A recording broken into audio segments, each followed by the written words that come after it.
Placed on the bulletin board in the borough office, and a copy has been filed with the borough clerk. Mr. Bagley. Here. Chair Cohen. Here. Councilman Carr. Here. Ms. Mahoney. Here. Mr. Mayor. Here. Mr. Maynard. Here. Councilman Nowicki. Here. Ms. Saracine. Here. Mr. Wishbrow. Here. Mr. Warnett. Here. Ms. Leahy. Here. Mr. Frederick is not here yet. And Mr. West. Yeah. Here. And also present Anne Marie Rizzuto, our board attorney, Michael Shafai, our board engineer, and Christine Bell, our board planner. Has Mr. Frederick said he wasn't going to attend, or is he? I did Okay. not hear from him, so Sure. I just have him marked out at the Gotcha. moment in case he's late. Welcome and thank you for attending the May 21st, 2026 Bradley Beach Land Use Board meeting. The board will observe a 10 o'clock time limit where no new applications or testimony will be started after 10 p.m. without polling the full board. If an application is not completed during the meeting, a continuation date will be announced by the board attorney. We would like to maintain a civil environment for this public hearing and request no calling out from the audience. Everyone will be given the opportunity to be heard. After the board and its professional staff have completed asking questions of a witness, the meeting will be opened up to the public for questions only of that witness. This will be a time for questions and not for comments. If you have a question, please raise your hand. I will acknowledge you and have you come up to the podium before asking your question and state your name and address. Also spell your last name and direct the questions only to that witness. If a person from the public is represented by an attorney, he or she must speak through that attorney. All attorneys should register their representation of the board at the start of this hearing. After the board and its professionals have finished questioning an applicant and before the board takes action on this application, I will open the meeting up for public comments. This is a time to speak on the application. The same procedure I previously described for questions is followed, and all members of the public who wish to make a comment will be sworn in under oath by the board attorney. Please be aware that the applicant or their attorney have the right to cross-examine any members of the public who may make comments. Written statements or letters from individuals who are not present, petitions, or speaking on anyone's behalf are not allowable under NJSA 40:55D-10D. Written statements from the public cannot be accepted as they cannot be cross-examined. Public participation in this meeting will assist the board in making their decisions. We hope that this public hearing and your attendance will be a rewarding experience for all, and thank you for participating in the process. Do we have any correspondence? No new correspondence. Okay. I did distribute the meeting minutes from our last meeting of April 16th. Did anyone have any comments or corrections or otherwise? I'm just fine with that. No? And I just need a motion from one of the members that were Make present. a motion that we approve the minutes of the regular meeting of April 16th, 2026. Do I have a second? Second. Mr. All Warren? all in favor? Thank you. We have no resolutions tonight. We have a consistency determination, but based on our attendance tonight, we are going to skip that till the end of the meeting so people can have dinner at a reasonable hour. So we will start with the application of Land Use Board 23-01, use in bulk. Oh no, I'm sorry. Well, we should make the announcement. Yeah, I let's mean, make. Would you like to make those announcements? Sure. Okay. So LUB 23/01, that's a use variance and bulk variance is for a proposed demolition of the existing garage and construction of a new 2-story accessory structure with 2-car garage, Jefferson Berry, Block 85, Lot 5, 423.5 Monmouth Avenue. This matter is not being heard this evening. The applicant's attorney had requested that this matter be further carried to allow additional time to revise the plans. New notice will be provided to the property owners within 200 feet. And the next hearing that they are scheduled for, they finally got back to me. They have requested to be scheduled for October 15th. So new notice will go out. So if there's anyone here for that matter, it will not be heard this evening, and you will get new notice for the October 15th meeting date. The next one is LUB 24/06, bulk variances for construction of a new 2.5-story dwelling.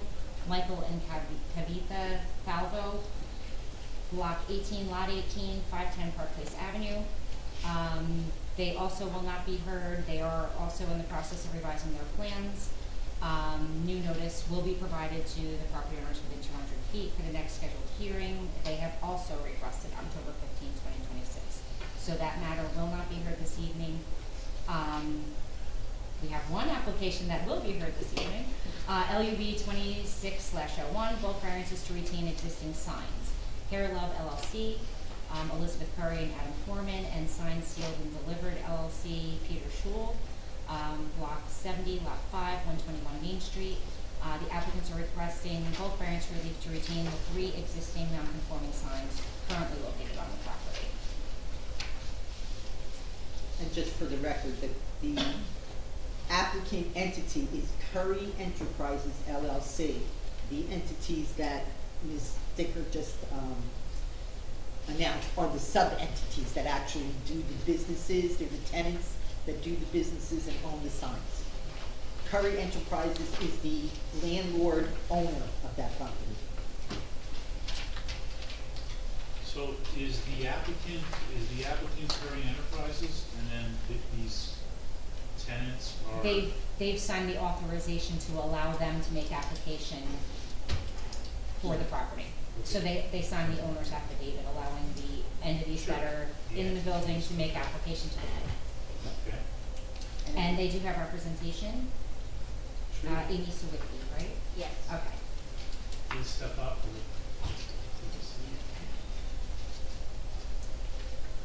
And I guess your main witness that you're going to present should come up with you as well. Sure. Because I'll swear.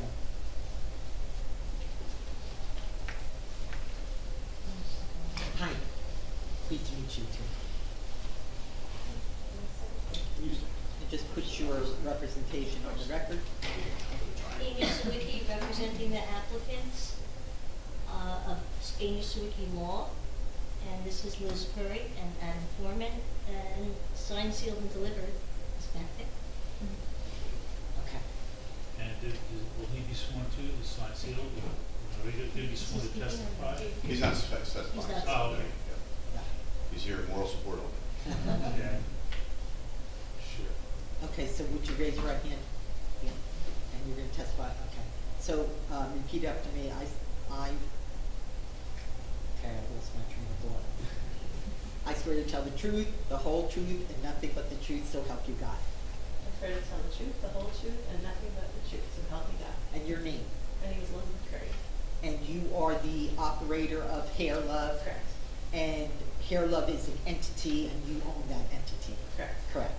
Your name, sir? Adam Foreman, And what is your relationship to the application? Liz is my wife. Okay? I'm in the background just helping out. Okay, so you are related to the tenant Yes. who's making the application? Absolutely. Okay, very good, thank you. So, I guess we don't have a loose chair to sit you down? I'm fine with standing as long as nobody gets nervous by the elevation. That's. Okay, that's fine. Let's see. We have a chair for you. I think you're all connected. Yeah. Appreciate it, thank you.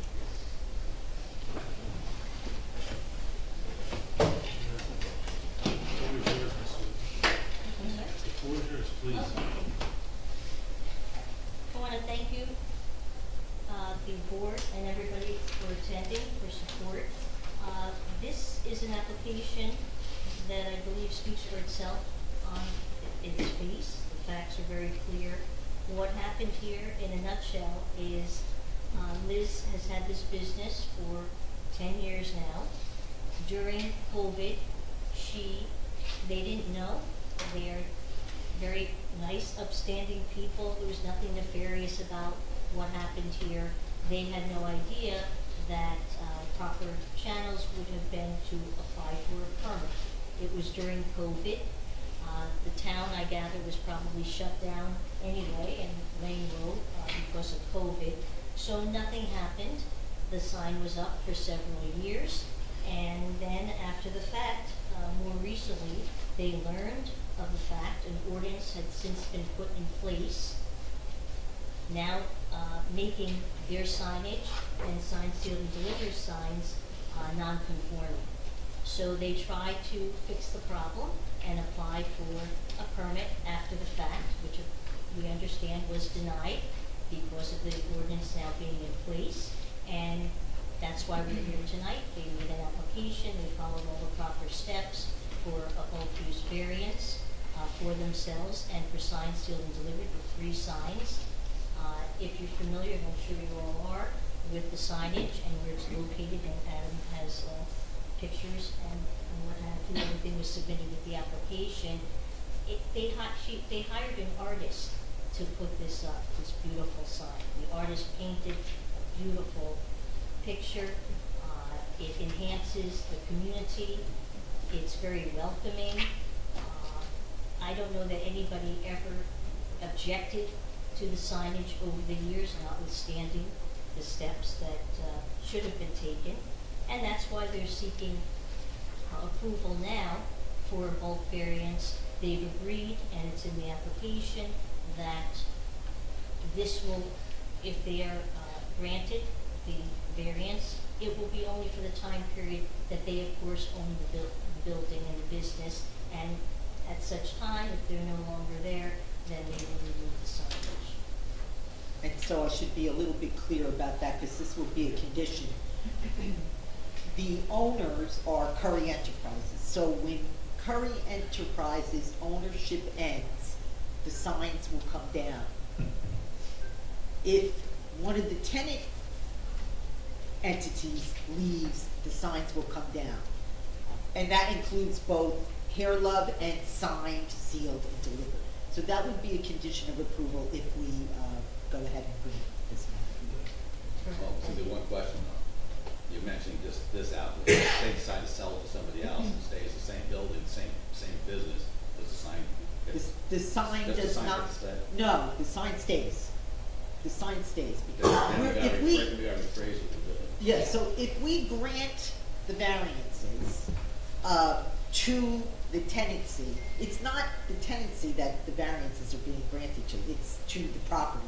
The variances go with the property. It's to the business, Yeah. as long as Hair Love remains there. Yeah, and the sign is still applicable to a business in that building, you're right. But that's what I'm saying, because the way you're stating it, it was ambiguous, because it needs to be stated clearly that if it does get sold, whatever, well, either one, the signage stays, as long as it stays Hair Love or sign sealed delivered.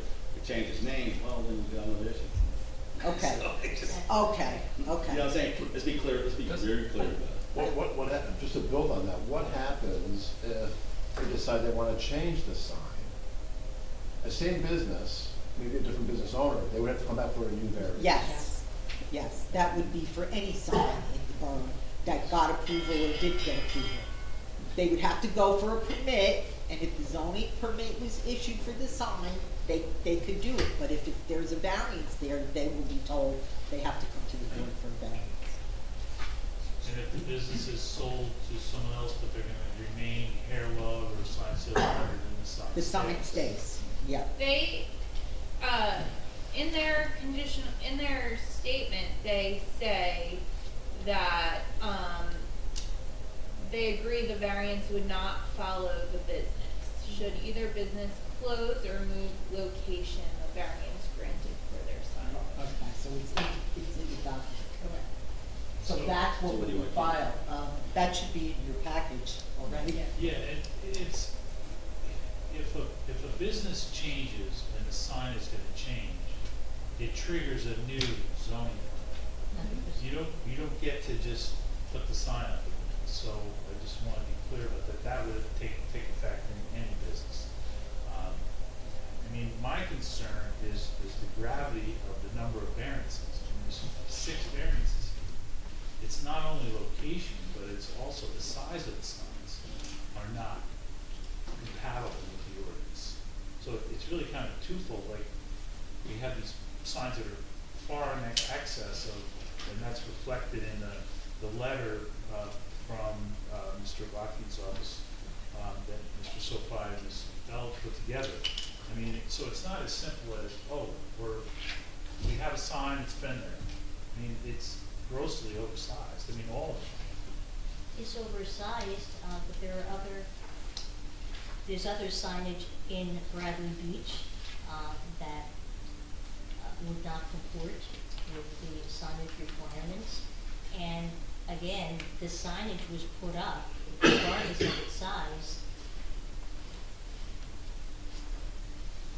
In terms of the time frame here, it's just unfortunate that they didn't know that they should have gotten a permit at the time, and then all of this would have been academic in terms of the signs then being non-conforming and having to apply for a variance. But Bradley Beach, my understanding is, enacted an ordinance in the midst of all of this, and that's why they have to apply for a variance instead of just getting a permit. Well, I mean, I've applied for 6 sign zoning permits over the last 30 years, and they've all been the same. So nothing has changed. I don't know, is there going to be any other testimony on this factor? So, Sorry. I think, perhaps we can hear from the applicant a bit more, but, I will say, based on while there are 6 variances, they're really because the sign ordinance doesn't contemplate this type of signage, right? Like, this is a mural on the side of a building, and the way the sign ordinance is written, along Main Street, you're only allowed to have 1 sign per business. This is an additional sign. This is not the type of sign you would see on the front of a building because of its size, right? Like, someone is not going to have a large picture on the front of their building, so I think that this is not typical of a wall-mounted sign, because it is more a picture, more a drawing than a typical It sign. still says hair love. Yeah. So it is Yeah. a sign. Right. It's not a mural. If it didn't say hair love, I would agree with you that it is a mural. But by ordinance, murals are also prohibited. Correct. Yes. When was the ordinance enacted? I'm sorry, you're saying that the ordinance was enacted after the sign was painted? Was adopted after the sign was painted? Correct. So does anyone know what year that ordinance went into effect? I want to say 2020 or 21, do you remember? Yeah, it was definitely after the fact. Yes. So I think you put it up in 2020 during the pandemic. Correct. Was it say in the ordinance? when Was it 22? Yeah. I'm looking at the ordinance. Checking on it right now. I don't see There's any amendment the date. day it was signed, right? There is, the sign section doesn't say it was amended on a specific date or anything, so, The entire ordinance was, the Updated. land development Yeah. ordinance was updated, but that sign ordinance was always in place. yeah, I don't think this is changed at all. So the parameters of what a sign can have was in effect before COVID, before the sign was put in. Okay. So Correct, It and then- didn't change afterwards. Right, and then normally they would have then applied for a permit, but then, because of, as you said, because of the changes after the fact, as you said, then now they did not qualify, it was not conforming, hence we're here for the variance. But this- I'm sorry, I don't understand that. You're saying What- for the changes after the fact. I thought the ordinance was in effect as it's written. Yeah, so the sign ordinance, I don't believe changed at all. The entire zoning ordinance was, sections of it were updated, but I don't believe any changes were made to the sign section. That's, So if they had come here in 2019, they would have had to comply with what's there now. Correct. If they had gone for a permit, It would have been denied back then. it would have been denied and they would have come to the board. Right. So now it's been brought to their attention that they don't comply, and they're asking the board to approve them as they are. They recognize that they did not apply appropriately. It's not really a question of when the ordinance went in and when the signs been in. I think you should let your applicants make some testimony. Absolutely. Because what you state is not testimony, we need testimony on the 100%. record. All right, Liz, you're up. Yeah, I mean, the only thing I was gonna add, which we're gonna skip over that because clearly it's all here pretty much, was just the technical details, just so that was on the record. But I mean, the engineering report that came out yesterday is perfect. I mean, we look at it, it's exactly, from our perspective, it's on point. So I didn't want to belabor this, but I wanted to at least show a picture. I didn't realize you had this. Thank you very much. Just so we could see that. That was really my portion of this. And then go to this for, Well, first so aid. can we get on the record, please, each sign, the size of each sign? Let's Okay. take care of first. Sure. The size of each sign, and in the record, we need a description of where it is. Like, I know it says it on this piece of paper, so let's get where it is on the piece of paper, where it is on the side of the building, You bet. and the size for it, and then what is the size that is allowed, so we know what the variance is. Sure. So this is what we're looking at right here is the north side of the building. What is the address of the building? 121 Main Street. This is Okay. the west side of Main Street, and this facing north, what we're looking at right here in And, this picture. and Carelove is the, business that has the front door on 121 Main Street, Yes, correct? so, and which is, yes, true, and then that first sign is Hair Love sign there. That sign is 12 foot wide by 8 foot high, roughly 5 feet off the ground.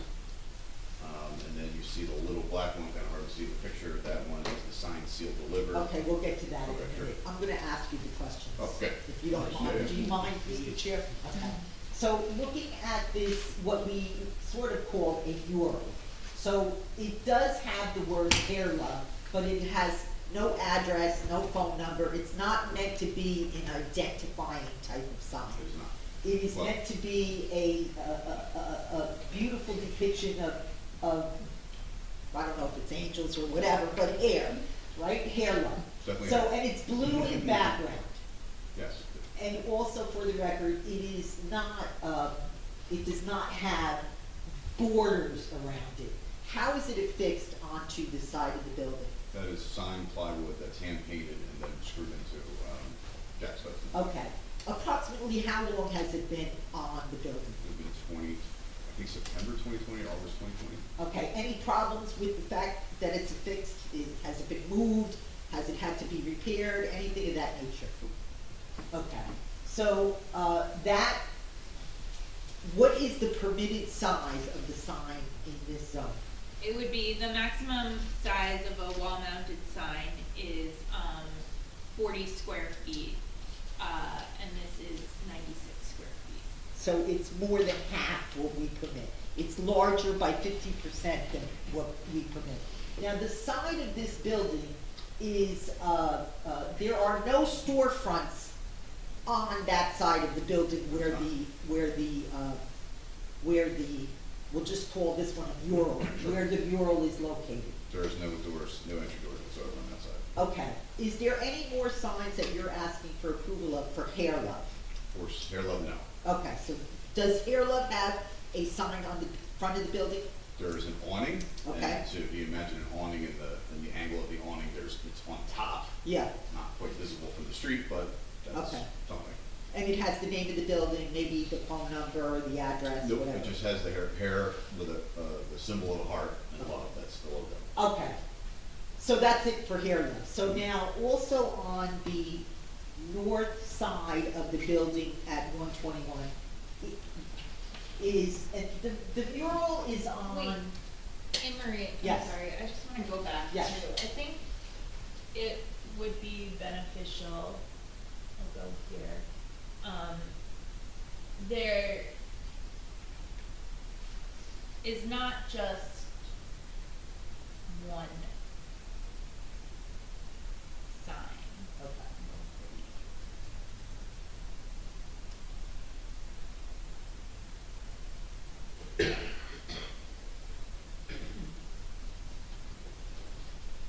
So, This is, Street View, yeah, so that's Google Street View. And you can see. captured in October 2021. I think you described, right, the awning Mhm. sign, correct? Whoops, Yes. we're too far. But there's is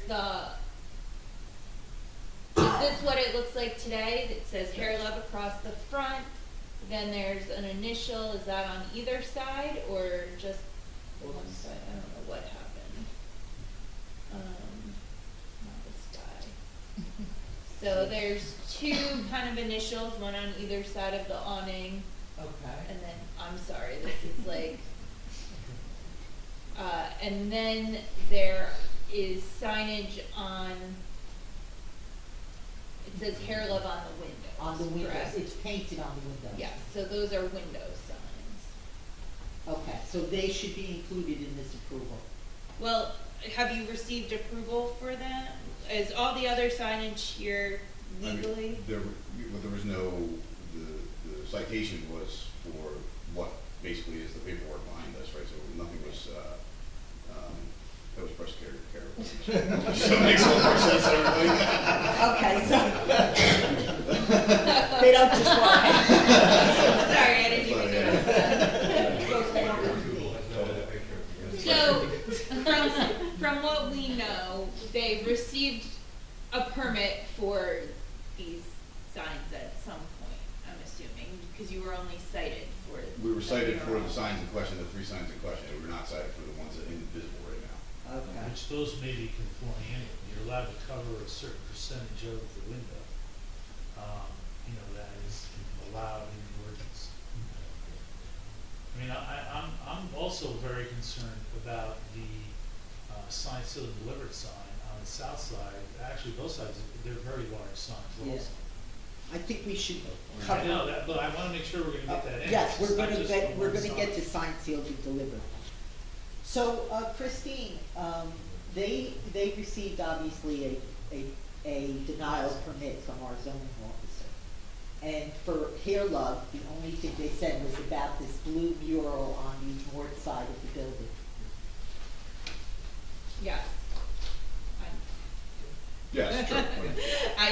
It's not my application. Okay, so the front awning that we see here, which is stated as, now I see an image capture of 2025. There was another image 5 minutes ago that said 2021, so it's still there, it's hanging Oh, there it's in the absolutely there, same 2020 place. for sure. Oh, yeah, there's been no And- modifications since the original. Yeah, and so in the front, we have the awning, which appears to be brown, with the words Hair Love and the initials, H, heart, love, L, rather, on each side. And then in the front, window, so, Mr. Chair, do we need to say that they're granted any relief for these things, or? I mean, they appear to be, to meet the ordinance to me. Now, whether they got a permit or not, I don't know. You would still be required a permit. But they appear to be fine. There's a certain percentage of the window that can be encumbered by a sign. And visually, I think that looks like they're gonna meet it. So, I mean, I'd like to just stick with what was applied for based on the public notice. I think Yeah. just for the record, it's Yeah. important to note the total amount of Yeah. signage there. Yeah, absolutely. All right, so from that perspective, let's move to signed, sealed, and delivered. And the Okay. first one that we talked about is, this is on the back of the north side, side of 121. There appears to be a change from beige colored, siding to a white building, and there is a sign there. Can you testify, sir, what the size of that sign is and what it says? Okay, it says signed, sealed, deliver, and we can see in there, it says round back as a as a directional so that they actually know how, essentially signed, sealed, delivered, has no frontage. There is no front door, so the only way for them to get customers is with those signs, and it literally says round back. That's what it Okay, and it has, does it have an arrow? says. Yes, it has an Okay. arrow saying round back. Is there anything else on that sign, like address, phone number, or anything of that nature? Good question. Peter, do you remember? Yes, the phone number and a website. Okay, he's not Oh, he's sworn? not sworn in, okay, yes, I'm looking at the picture, so we have, a phone number with the arrow that says round back, and his slogan, which is, your business, our signs. Okay. And what is the size of that? That is 6 feet wide, 3 foot high, mounted about 4 feet. Mounted where? 4 foot high? From the ground? From the ground, from the Okay. asphalt layer. And how is that affixed on the building? That has grommets, so that's basically just a screw and it's hanging on grommets. Okay, to your knowledge, and you are a fellow operator of Hairline, you go to that place as your business? Absolutely, I am the janitor, yes. Okay, so with respect to that sign, are you aware of any issues with it falling off or having to be changed? Predated our purchase of the building at large, as well as Hair Love as an entity at large, so. Okay, so is this, Christine, the same thing, 40 square feet? No, so the way the ordinance is written, it shall not exceed 10% of the facade area of the lowest floor of that portion of the building, or 40 square feet, whichever is less. They have that the white section Yes. of the building is 352 square feet, so 10% of that would be 35 feet, about 35.2 feet. And what they have is 6 by 3. Which is less than that. So this sign, square footage wise, doesn't need a variance, but it needs a variance for the location number of signs. Okay, so the location is limited to what? Front door? The location's limited to the front. Okay, so, and that is not the front of that business, Correct. correct, sir? Absolutely, there is no front. Okay, what is the official business address of Sign Seal Delivery? Peter, you can whisper to me and I'll Sign repeat it. manufacturer, it's still 121 Main. Still one Okay. It's just in a different part of the building? Yeah, essentially, if you would think of this as a house, it's the garage. Okay, You know what I mean? and like the white section is the garage? Essentially, that's, Okay, but there's no door? it's only facing the back alley, Okay. so there's The no door is- facing okay. it. How So do that's you how we actually, get it. how do you actually access it? Because you know it's there, because you have to walk around, essentially. If you're on Main Street, do you walk down this side of the building? Yes, because we have a sidewalk that basically cuts in between the white vinyl fence that you see and the building, that cuts all the way through to the back, and then through the back parking lot, and that's how you get to Peter's door. Is that parking lot that's right there service that building, is that part of that That's the property? gas station next door. That's the gas station, Yes. and this is that So truck. We don't have that, there's 5 spaces from, to answer your question correctly, is there's 5 spaces in the alleyway, but the parking lots to both the left and the right, north, south, are different businesses. Right, and you have permission to use that parking lot for your business, where you have the sign? We don't park, no, to my So knowledge. people wouldn't park there by the sign, oh, I'm here, park there, and then walk your alley? So they're probably parking on Main Street or further, mostly on Main Street. So that parking lot is not for that business? No, that's for the Cumberland Farms and the Mexican place, which is really good, by the way. if you haven't had it. Okay, so right now, when we're looking at the first sign, there's 2 signs for Sign Seal Delivery, There is, correct? indeed. Okay, so this one on the north side, can someone walk beyond the white and take a left turn around the white building and get to Peter's entrance? So when Or I- rather, Sign Seal Delivery When I entrance? first met Liz and I weighed 270 pounds, no. Now that I'm 220 pounds, yes. So it's literally about this big between the buildings, so. Okay, so there is a way to walk from that sign and where the Like arrow this, is. literally like this, in between. That's probably maybe 13 inches, maybe. Okay. So unless anyone has questions about that, let's move to the next sign. But as you said, these are 2 separate companies, Yes. effectively? There's no connection, no ownership, there's 2 businesses. Yes. With separate- The connection is the same landlord, same That building. ordinance is one sign per business. Correct. So Correct. they actually both are entitled to a sign, both businesses? Signed, sealed, and delivered is entitled to their application and their signage and their variances, and Hair Love is a separate business, their So each sign. business- Each business is entitled to a sign. Yes, and that's why Curry Enterprises is the applicant, because it's their building and they want their tenants to have, the permission that is needed through the variance process.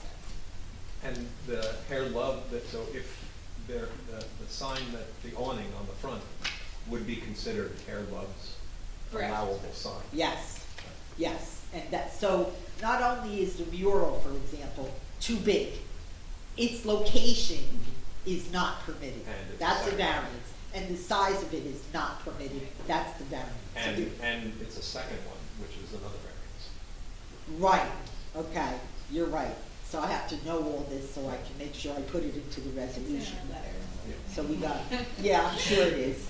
Variance for location, size, and second when only one is permitted.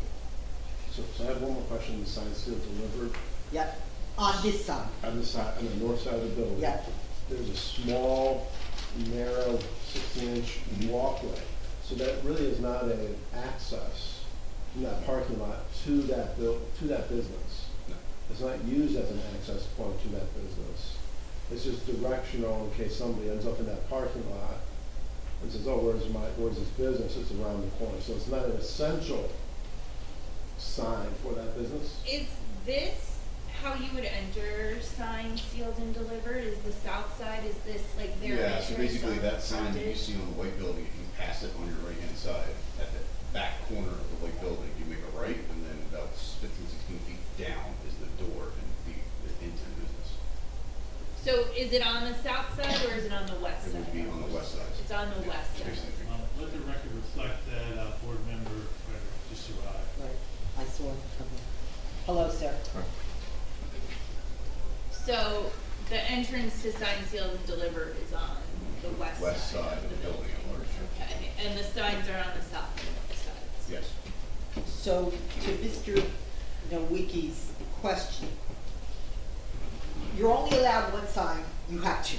Sure. You have one on the north side, which if someone happens to park in that parking lot, which is not your parking lot, but right next to the building, they know where to go if they're parked there. The other one seems more apropos to getting to the front of the business because it's right around the corner Sure. from the east side of the building, right? Yes. Oh, no, they're on, South, yes, south side. okay.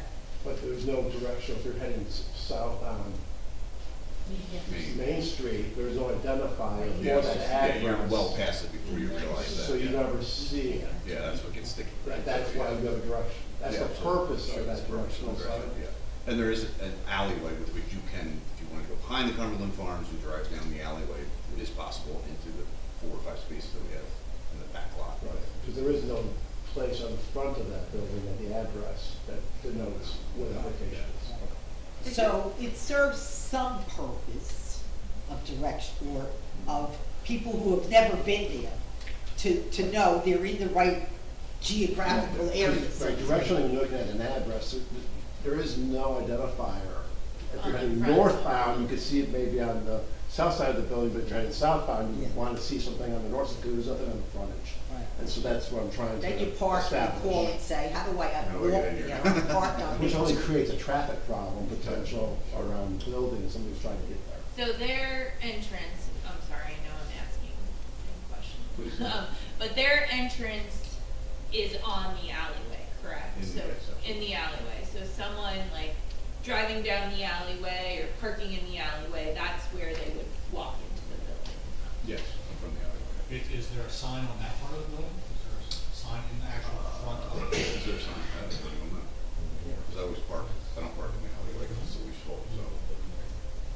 Peter, do you have a sign behind, Yes, in the parking lot, yeah. yes, there is a sign. So the west side of the building, facing, opposite Main Street, there is a sign by the door, the single door. So they have a sign for their frontage. But their frontage, to get to the frontage for signed sealed delivered, what do you, turn before the gas station? Yeah, I never even knew that there was a parking lot there. Yes. It's, it's more like a driveway. Oh, Like between the Yeah, house and the that's gas what- station? Yeah, Yes. yeah, it's And then you single go lane, down there? you know what I mean, like barely enough for a car, like Okay. it's that kind of alley. Okay, but then, once you get that car through there, there are a few spots in there? Yes. Yes, we have 5, yes. Okay. Yeah, there we go. Oh, okay. Thank you. I'm just gonna- So just could you point out where the signs are?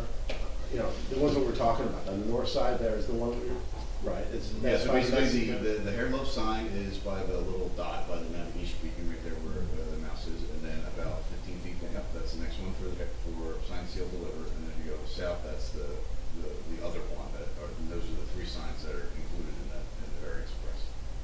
And there's another sign on, you're suggesting, or stating that there's a sign on the parking area where the parking stalls are on the west side of the building where his door is. There is also a business sign there.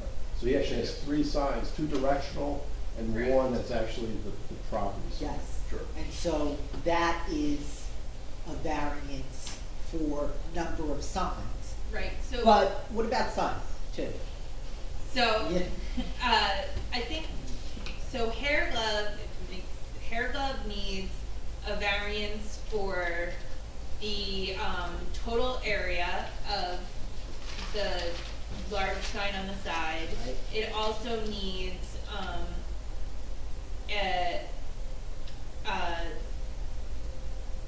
it needs a variance for multiple signs on the business. And it needs a variance, no wall sign shall be permitted on the side or rear of a building, and the variance is on the side of the building. And then it says, hold on, let me.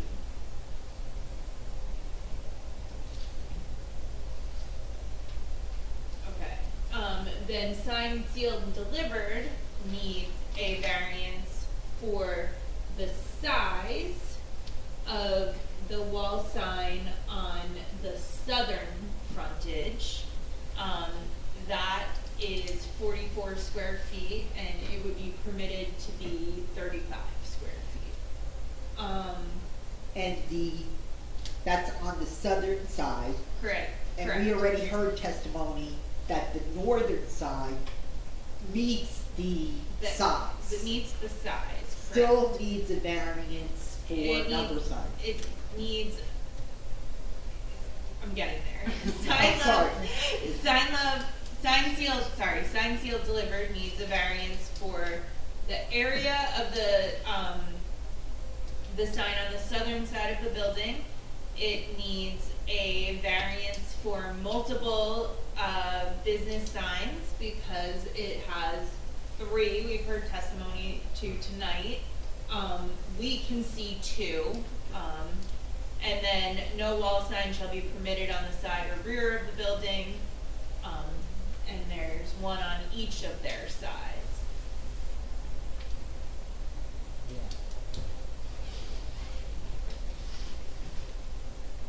So each one is basically the same size, multiple signs and locations, Correct. both of these requests. Businesses, right? Yeah. Well, I think you said the one sign still delivered sign would be acceptable, right? Its size is The acceptable. size is Size. acceptable, the location The is other one. not. Yeah. And then multiple signs. A sign sealed delivered has no front. I know, that's the thing. Sure.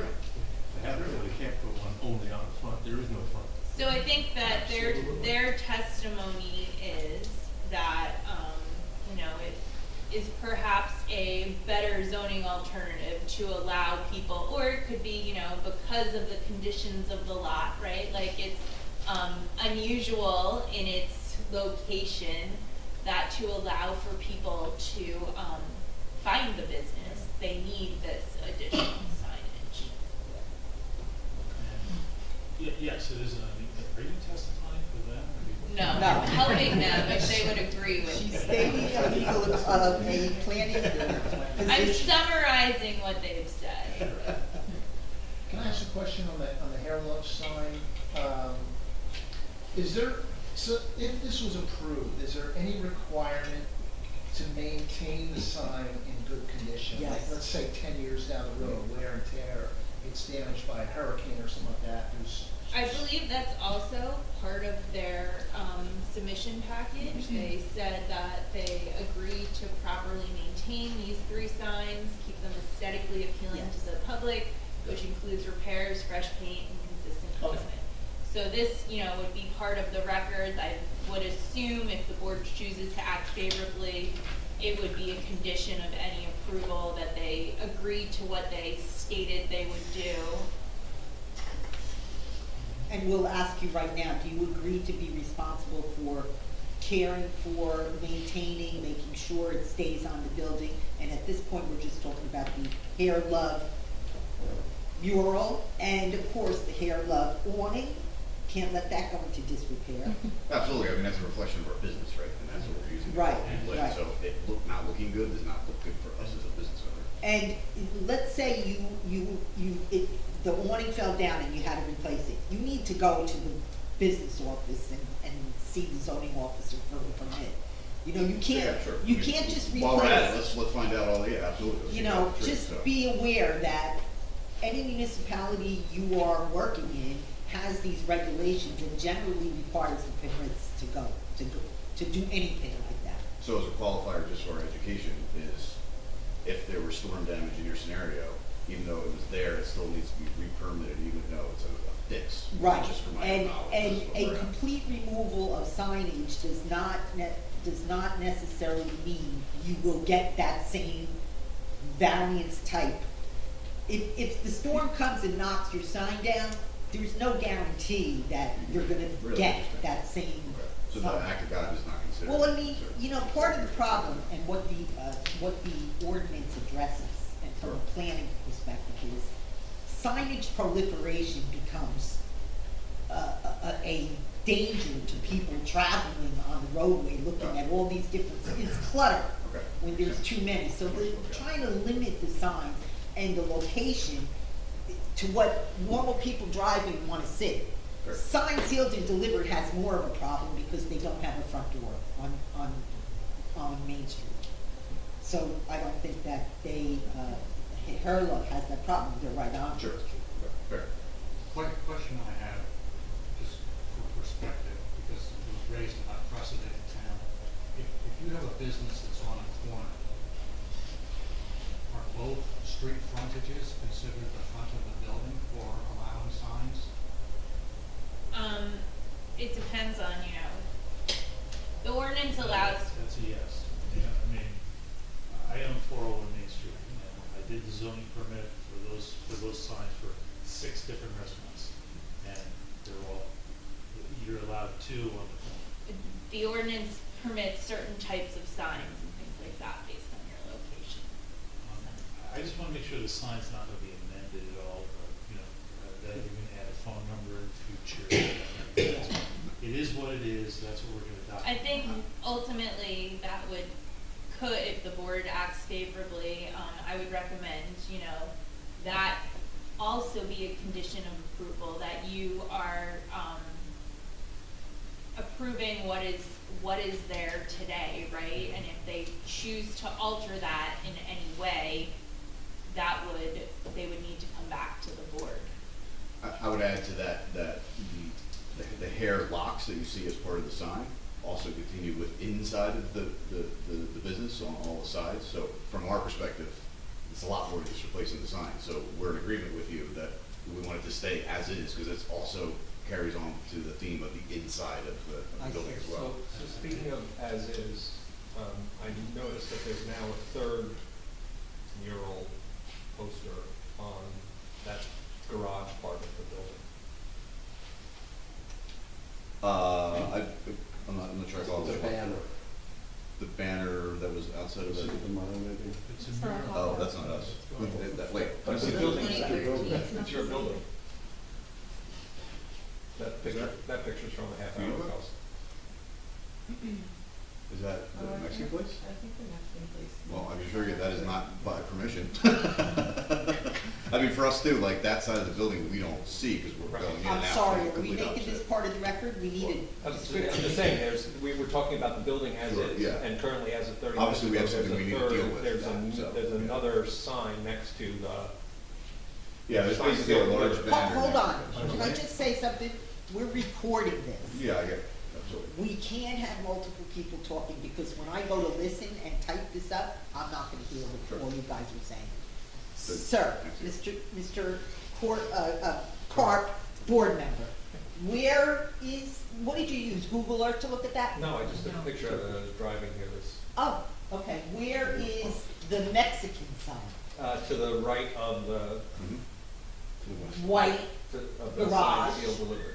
To the west of the sign seal delivered Right. sign. and what side is this again? The west This side? is the north side. That's North on the north side. side. The north It's side. a mural, it's not really a sign. Yeah, it looks like it's appears to also be like hanging by artistic. grommets or.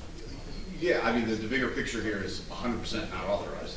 Thank you. Okay. Okay, so, we No, don't that enter would- from that side of the building, so we would have never sent it. You're south, you know what I mean? not, Like- you're not seeking approval for that tonight, and that, No, I'm gonna rip it that down. would be something that, you know, your landlord, the owner of the property would need Absolutely. to We'll be deal dealing with. with that. Yeah, we'd like you to deal with that. That's not a problem. Good. What, I have a question. Would the variance carry in perpetuity regardless of? Oh, you missed that. I'm sorry, my apologies. That's okay, we covered that in the beginning, and there is a document filed with the application that says Thank you. what we can do. It's all gonna be in the resolution though, about if the landlord, owner sells the property, Sure. or if the business owner sells the business, or if the second business owner sells the business. We're gonna have that all written down. But the short answer is no. Thank you. Yeah, Mr. Sorry. Zuda, if we could just put in any resolution that any other signs need to be removed. Because it's really not part of this application, and it was not done intentionally by the applicant. You're talking about Yes, the this- Mexican this- taco yeah, sign? Yeah, but that they would have to remove it, or have it removed. Gladly. Please. So And that's that's- a direction to the applicant, Curry Enterprise, which the Yes. tenant here is saying, okay, to remove that. And so if there is any difficulty, the zoning officer should be told that that's a direction from us. I mean, it just goes to the fact that when you have these things happening with no permits, everything happens. I mean, it's just a perfect teachable moment for everyone. This is what happens. Yeah. Again, Hey, when you they say got that, that's signs up called there. signage proliferation. Yes, exactly. And just for everyone's education, when this was put up, the zoning permit was only $45. Now it's $75. But you do need to get one. I mean, that's really the important part. Anything you do on the outside, you have to check the ordinance and just be safe for $75. I mean, all this money spent on all this, where you could have found out right from the beginning. It'd be a lot cheaper for us. Yes, exactly. Well, expensive lesson for us. Yes. And to Mr. Sign Sealed and Delivered, and Ms. Fairlove, and Mr. and Mrs. Curry, would have been a lot easier to have done it.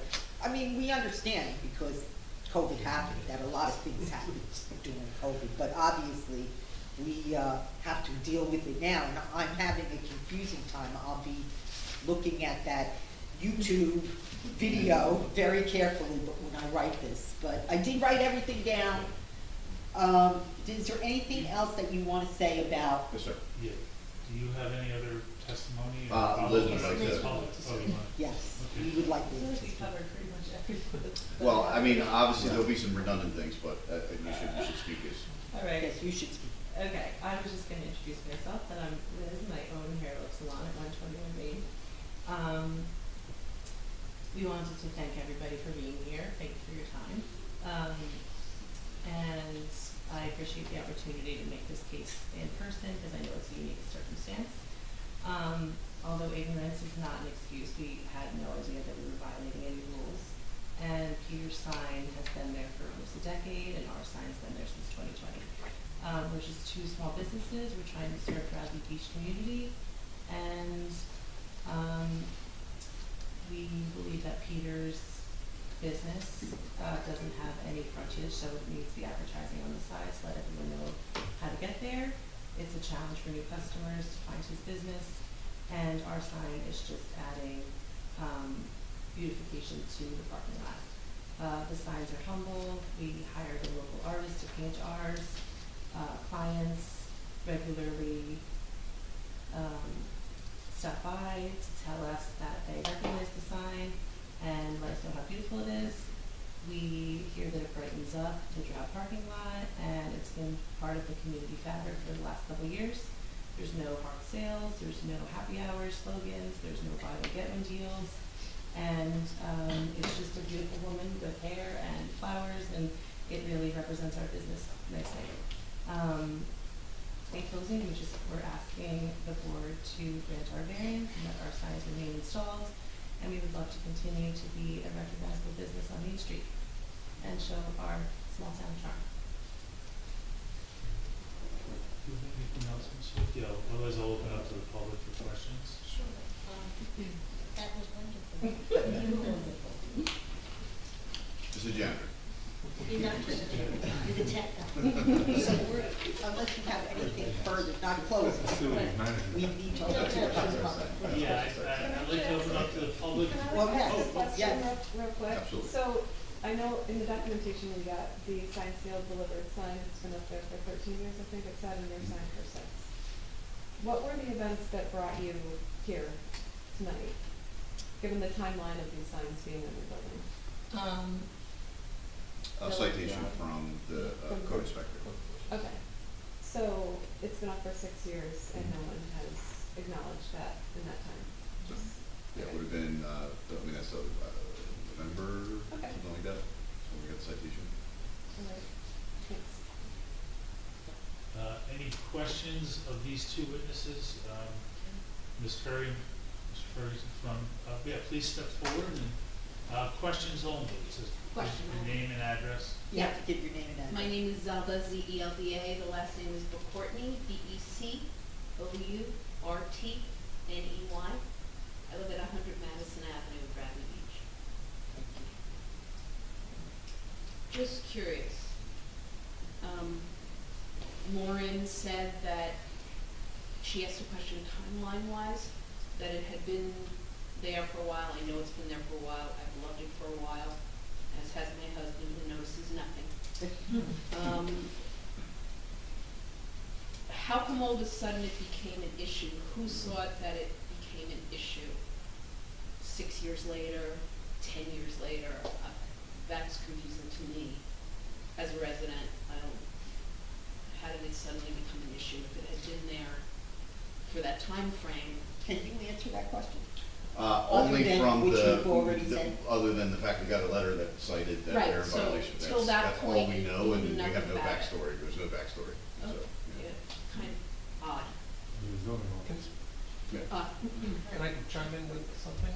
To kind of help answer that question? Sure. One of the things, I'm the board liaison to the code enforcement.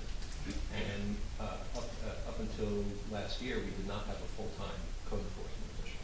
So only recently have we had a full-time code enforcement official who is now responsible, is his full-time job of driving around town and noticing any of the nonconformities and picking up on that. So that So it was would be- code enforcement, not the zoning. It's officer. code enforcement. I just would like to add to that, I'm a councilman here in town, that often we get phone calls from residents or adjacent property owners that make complaints about things that are not code enforcement. So it's not just that he drives around as a, policing, but he investigates complaints from other, property owners. So I don't know if that had transpired here or not, but I just want to make it clear that it's not that we're just, driving around, and looking to target, but often it also comes from complaints. Sure. Yeah. So we have to look at both, and we do drive around town and look for violations for public health, safety, et cetera, that are non-compliant. But we also have to look at complaints and go and validate those. So those are two key points here, and it's really immaterial which way that arrived. Yeah. But those are the jobs of the individuals in the code enforcement in Bradley Beach. It's important for health and safety that we do this, and often people target the employees who have to do these things for health and safety because of an opinion. So I want to make sure it's clear that they're doing it for the purposes of health and safety, sign proliferation that could cause a danger to the traveling public. So all these things have to be considered, and it's not just, oh, Bradley's overreacting, that often we have to look at these things because of a complaint as well. But it's for health and safety of the community overall. Yes, and I would just like to point out, because Ms. Sawicki said something in the beginning that the board should be aware of. If you're not aware of, I'll just state it. There is no argument of sort of, I'm a target or Bradley Beach is selectively enforcing against me. It's not an appropriate argument to say, well, I want my signs because the guy down the street has the signs. The law does not require the borough to go and ticket every single person for every single violation that exists. The law says is you have to be reasonable. And typically, code enforcements divide up the city in 4 quadrants. And the first week of the month, they might do quadrant A, then they go to quadrant B, whatever they do. It's same like policing. We divide a town and police. And the point about it is, it's inappropriate to say, well, you got my signs, what about that guy? Or what about that guy? Or, you know, parking illegally, oh, you gave me a ticket but you didn't get. That's not an acceptable argument in a court of law. Or for us, we are a quasi-judicial body. We cannot follow, oh, the selective enforcement argument.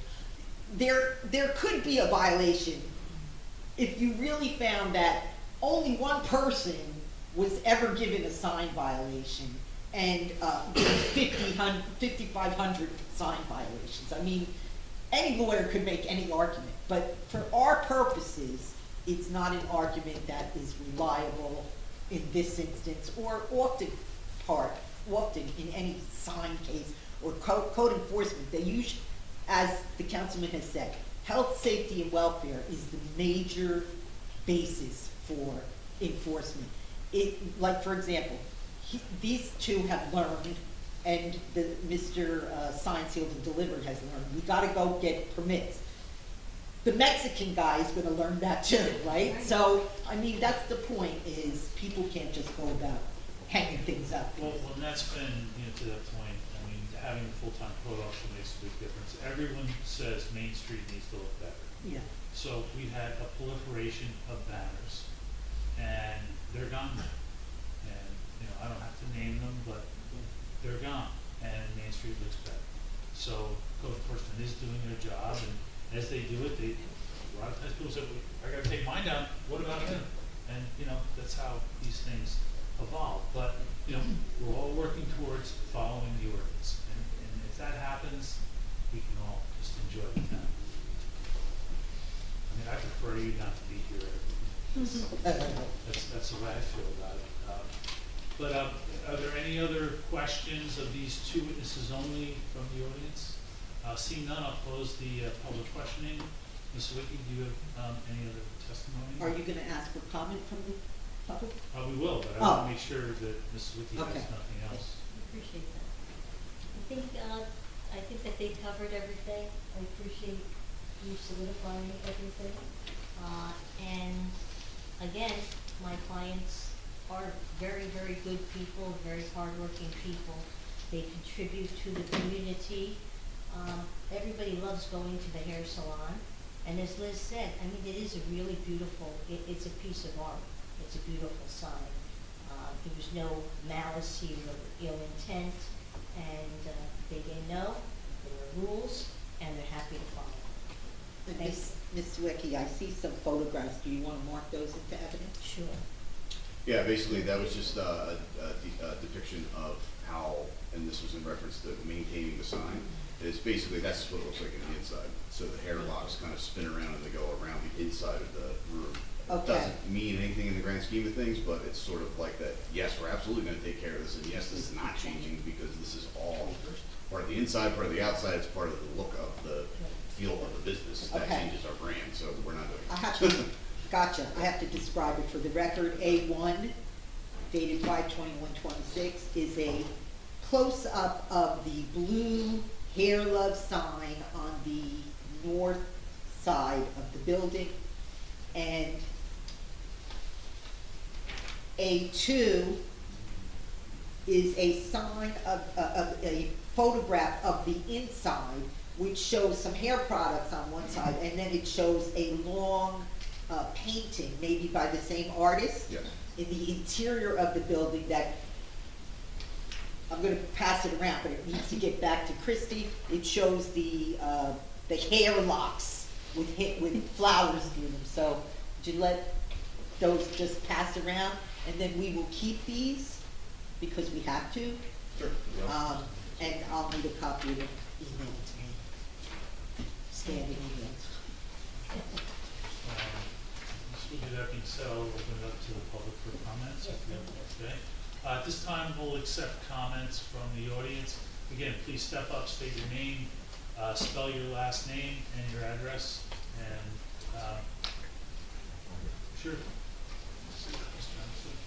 Hi, Gary Engelstad, Engelstad, 311 Second Avenue.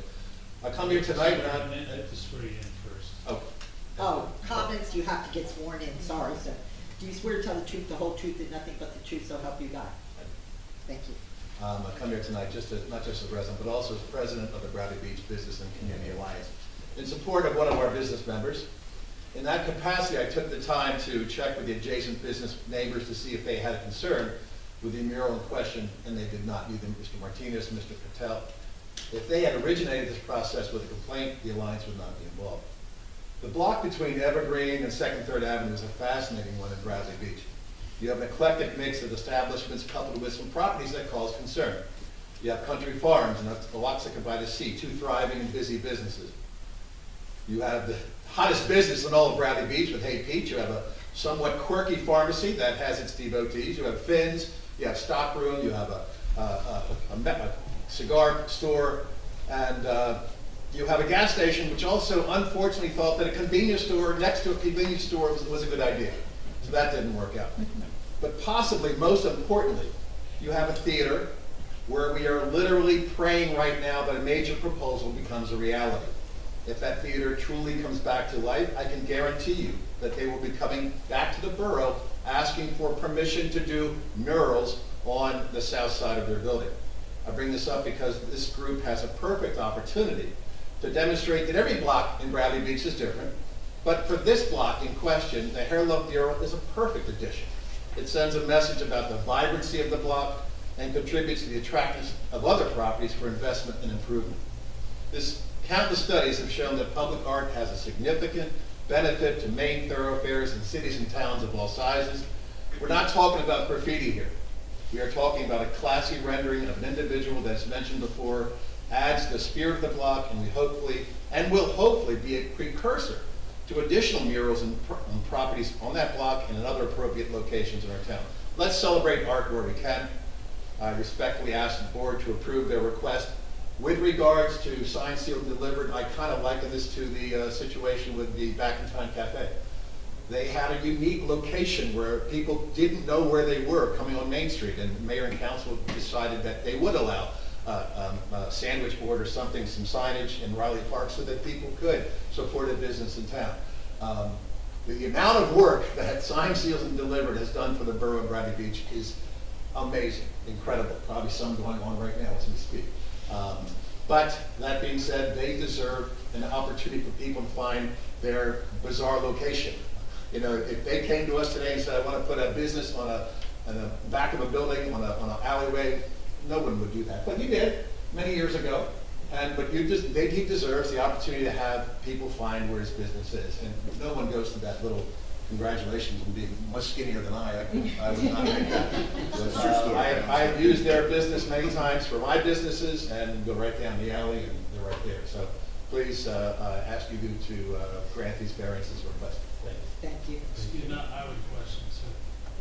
Excuse me. Yeah. But I have a question.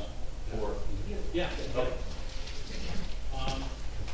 You're referring to approved public art, right? Not just public art. The public art would have to be Yes. approved, Yes, right? absolutely. Okay, this one is not approved. Well, that's why we're here today. Yeah, I realize that. But I was wondering about the mural that was done at 1200 Main Street while you were the mayor. It was the tire place, and apparently that was not approved public art, and you painted over it.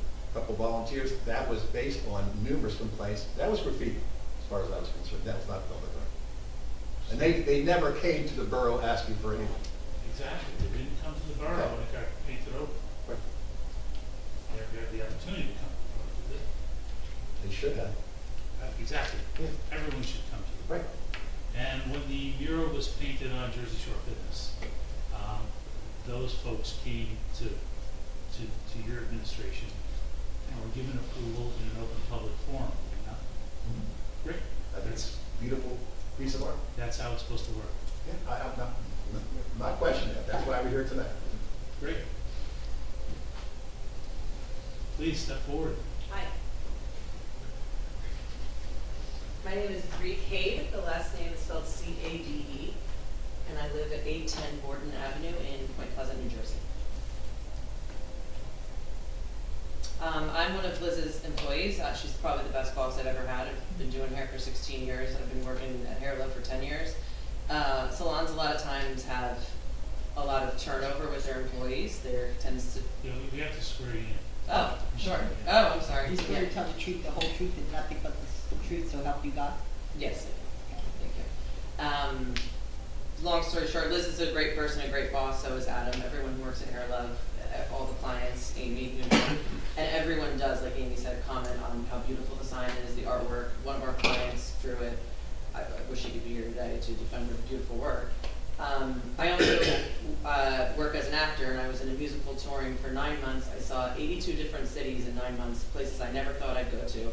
And the ones that I remember had beautiful artwork on so many of the buildings, and like Gary was saying, not graffiti. And those are the places that I thought I'd never in my life go back to. I never thought I'd say, oh, I'd love to go back to Lincoln, Nebraska, or Tulsa, Oklahoma.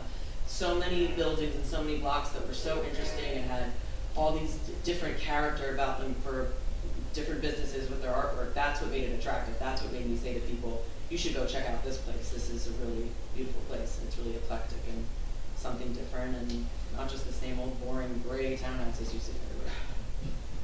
So, just my 2 cents. Thank you. Can I speak again? Sure. Please, this is comments only. Do I You need can to get swear sworn in in? again, No, you don't have to be sworn in, you have to identify your Okay. name for the Zelda record. McCourtney, 100 Madison Avenue, Bradley Beach. Previously sworn. Thank you. I'm an artist myself. I'm a retired art teacher from Fairlawn Public Schools, and I am a recent member to the Arts Council of Bradley Beach. I am a muralist and a painter by love and trade, and I have spent the last 5 years painting murals inside public buildings, Middletown Village, elementary school, a temple in Oakhurst, the one right next to Deal, not Deal, no, Ocean Township, yeah. I am a firm believer in how art speaks to a community, and we are moving in the direction of openness and willingness to make Bradley equally more beautiful than it already is. I moved down here full-time 10 years ago, and it spoke to me as a child. I came with my parents when I was a little kid, and I brought my kids when they were little kids, and I bought a house here 14 years ago and said, this is the place I want to be, this is the town I want my grandchildren to come to, and they do come. And Hair Loves Murals speaks to that heart. When you walk to the water and I'm 3 blocks from the beach and I smell the ocean and I say, this is what makes Bradley beautiful. So things like what happened at Karen Love and what could happen with the mural by the school and what may happen in murals elsewhere, and the old photographs that are on the boardwalk from the Historical Society, all those things speak to what Bradley is. It's a huge community with all kinds of people who want to see and feel all different kinds of things, and they drive into Bradley, they smell the salt air, and they say, wow, I want to be here. So art in its form, musical, visual, photographs, any of those things can only make it better. So I hope that you will lean in their direction as an artist and a resident. It speaks to who I am and probably to a lot of people in the community as well. Thank you. Anyone else in the audience? Comments? Seeing none, I'll close the public comments and just so you summation, or would you like to hear some comments from the board at all before you start? Because That would be great, thank you. sure. Anyone have any comments? No, go ahead. I agree with the resident on Madison Avenue. The same question, the first question I had was, why so long? One sign had been up for 10 years, one been up for 6 years. Yes, we've had part-time zoning officers, they broke, they would buy that sign 100 times, or should have. Why at this time and juncture in Bradley Beach was brought up, I don't understand. And Ms. Nowicki, I do understand what your comment, but if there were complaints, there should be complaints on record. They're not, they're hearsay. And just the fact that the sign had been up in this parking lot, which is a nondescript parking lot to begin with, and there's one business tries to stand out, which is commendable in this town, considering the amount of empty storefronts we have in this town. It's to put up roadblocks for businesses to succeed and to attract traffic to go to these businesses is a crime in itself. If you start harassing, no, that's wrong term, it's too strong. If you, it's not harassment, it's just, why point this out? It's been so long, could have been a better way of maybe handling this, I don't know. Obviously now, since you applied for it, you open up the Pandora's box, and it just, here's an applicant, business is tough, I'm sure, spending extra money to do this is senseless, in my opinion, is senseless. We've seen that block just be nondescript, and I think it's a very positive thing. And anybody who brings positivity to the streetscape is great. And I'm a little irritated at the fact that it took this long to get to this point. Now we all know the other permit. And everybody knows that, any businessman knows that intrinsically. They know they get permits for everything else. I'm sure the proper plans, that question will come up with the proper legal advice. That will come up. Get a permit, get the sign. I hope it stays there. Personally, I'm in favor of it, but it's, I'm just one of them.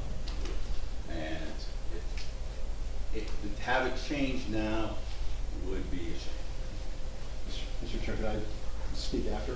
Because my name was mentioned. Please. So I want to be very clear.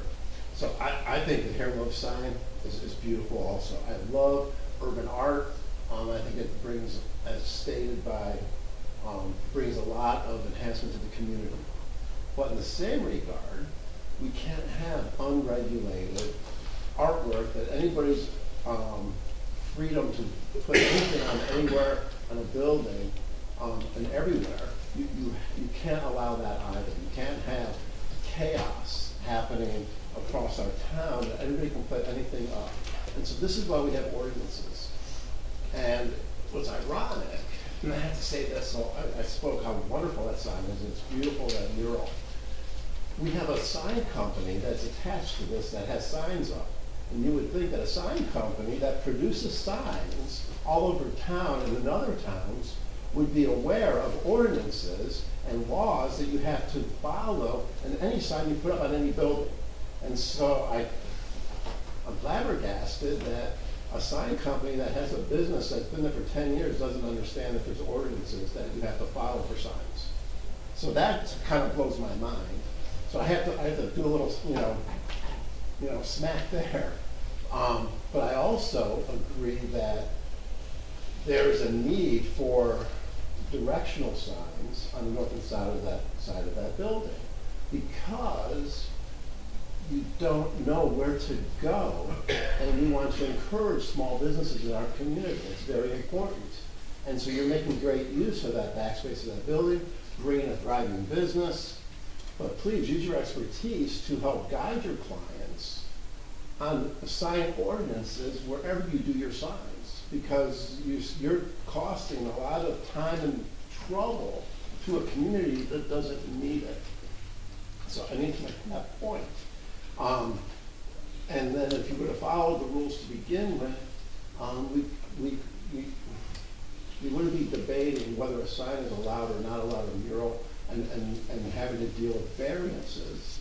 And you had a great opportunity here as well. If you wanted to look at this as a mural, as a council person, I would have loved for you to come to the council to suggest that we should look at our ordinances on murals and for public art, because we as a council should probably be looking and saying, how do we encourage or monitor artwork in our community, and use this as an example of something that could enhance.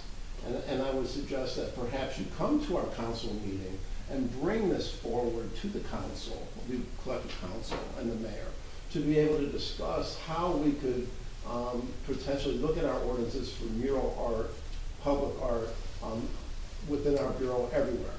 And how do we, as a council and governing body, administer that? And how can we do that? How can we engage the art council to help support that, people who are talented artists, to help us find a way to ordinance that and approve it properly.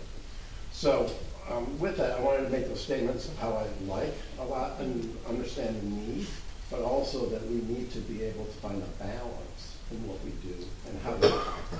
Thank you. I mean, I don't think it's a sign business's responsibility to encourage it to enforce ordinance with their clients, like an ice cream shop I'm not doesn't saying tell you should, people. I'm not saying you should enforce it, but I'm saying that he's going to. I would say that's not his responsibility. Well, as I a business feel like value. his business is to make a sign. That's fine. It's not to explain the law That's to fine. whoever it's going. I just don't think that's a fair statement.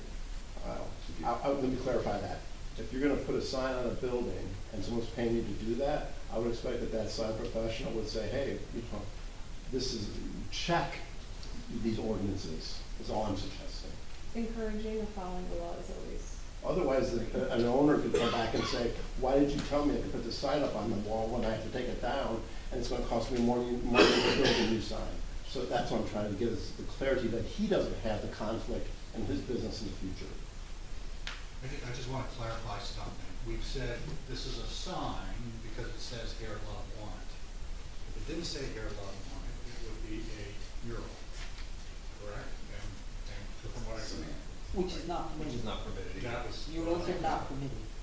Any form of mural. Is a mural though if it's on plywood and it's on the building, or is a mural directly painted on the building? So let me just say that those questions are important, but not to this particular application. There is a definition of mural in our, I assume there's a definition.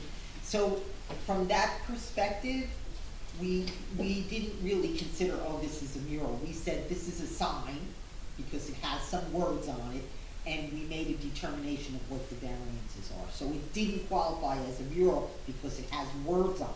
A mural typically does not. I guess where I was going with it is, since we're getting into all these nuances of the ordinance, if you were to remove Hair Love from that, and it's on plywood, and that no longer makes it a mural, is it moot?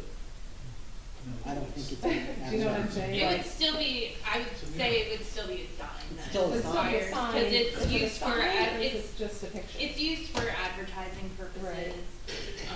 I guess this is the point of this conversation, I guess, is Sign how do we ordinances, better, Yeah. to your point, talk about how we can enrich the community visually and do it in a way that allows more support rather than inhibiting that Yeah. with some of these The regulations. sign ordinance does not allow for signs to be painted directly on buildings, and there are other places on Main Street where, businesses have gotten variances from that. I can think of a number of businesses across the street even that, have their signage painted on building, and I think on the building, and I think some of the testimony was that, the uniqueness of the building, and its location, similar to the applicant tonight. And Yeah. we have to remember that, that every application stands on its own merit. I think that, I really agree with what Councilman Novy said. I know we're working on this application tonight, but in the sense that this needs to be a larger, broader conversation across the town about the role that art plays and public displays of art play in our community. To that end, is that removable at this point? Because you said it's on plywood. Technically, yes. Then it could come down in one piece. Several pieces, but. Several pieces, okay. And we are looking at this application as a whole, correct? So we can't bifurcate out anything that, no, You that's could, correct. you Well, could, you could bifurcate between signed, sealed, delivered and here. you could grant variances for one or two signs and not the third. okay, okay. Because I do agree that, I believe that signed, sealed, delivered does have a hardship here. I never even knew that, I never knew how to get there. I never knew there was a back alley. I probably couldn't fit through that hole. And, I've seen the signs, and if I needed a sign, I would need a sign to tell me where to go to get the sign. But at this point, I'm still a little torn, because I do love the Hair Love sign, but I think it being there, and then the Oaxaca having put up their own sign, is indicative of the fact that it causes mixed signals at this point, until we can actually decide what it is that we want to do as a community, because they thought, hey, everyone else has signs up, let me put signs up. But that's where I am right now, so. No. No, the public portion's closed, I'm sorry. Any other members? Yes. I doubt there's anybody here who doesn't love the way the sign looks, but it's not a question of love. We're here to interpret our zoning ordinances, and we're here for a variance. And if you look at how it's defined, it's that the property faces a hardship due to its characteristics. And I think for me, it's easy to see the hardship that signed, sealed, and delivered faces because of the nature of the building, where it's hidden and you can't tell where it's coming from. But I don't think there's anything special about that shows a hardship for Hair Love that's different than any other building on Main Street, which has a front. It actually has, it has sides, two sides, which many other businesses don't, but it's not missing anything that any other business doesn't. So I'd be inclined to grant relief to signed, sealed, and delivered, but not to Hair Love because of those reasons. I would agree that, well, first of all, I'm going to start off and say, this is a teachable moment for a community. Unfortunately, you are paying the bill for it. I want everyone to learn from this experience. There are a number of other buildings that have that same configuration where it sticks out farther than the corner properties. So there are a lot of other opportunity for people to try to come in and ask for the same variance. It is an unusual configuration, but it is a very attractive sign, and I do agree with the comments made by about signed, sealed, and delivered. That is totally a hardship, no matter what.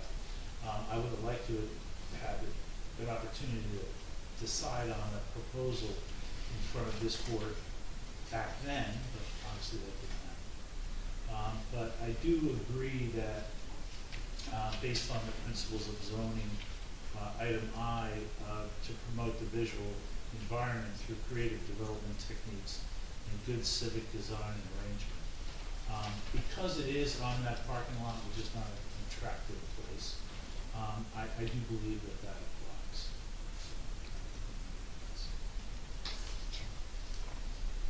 Can I ask a question? C1 is partial, This- right? C2 is on.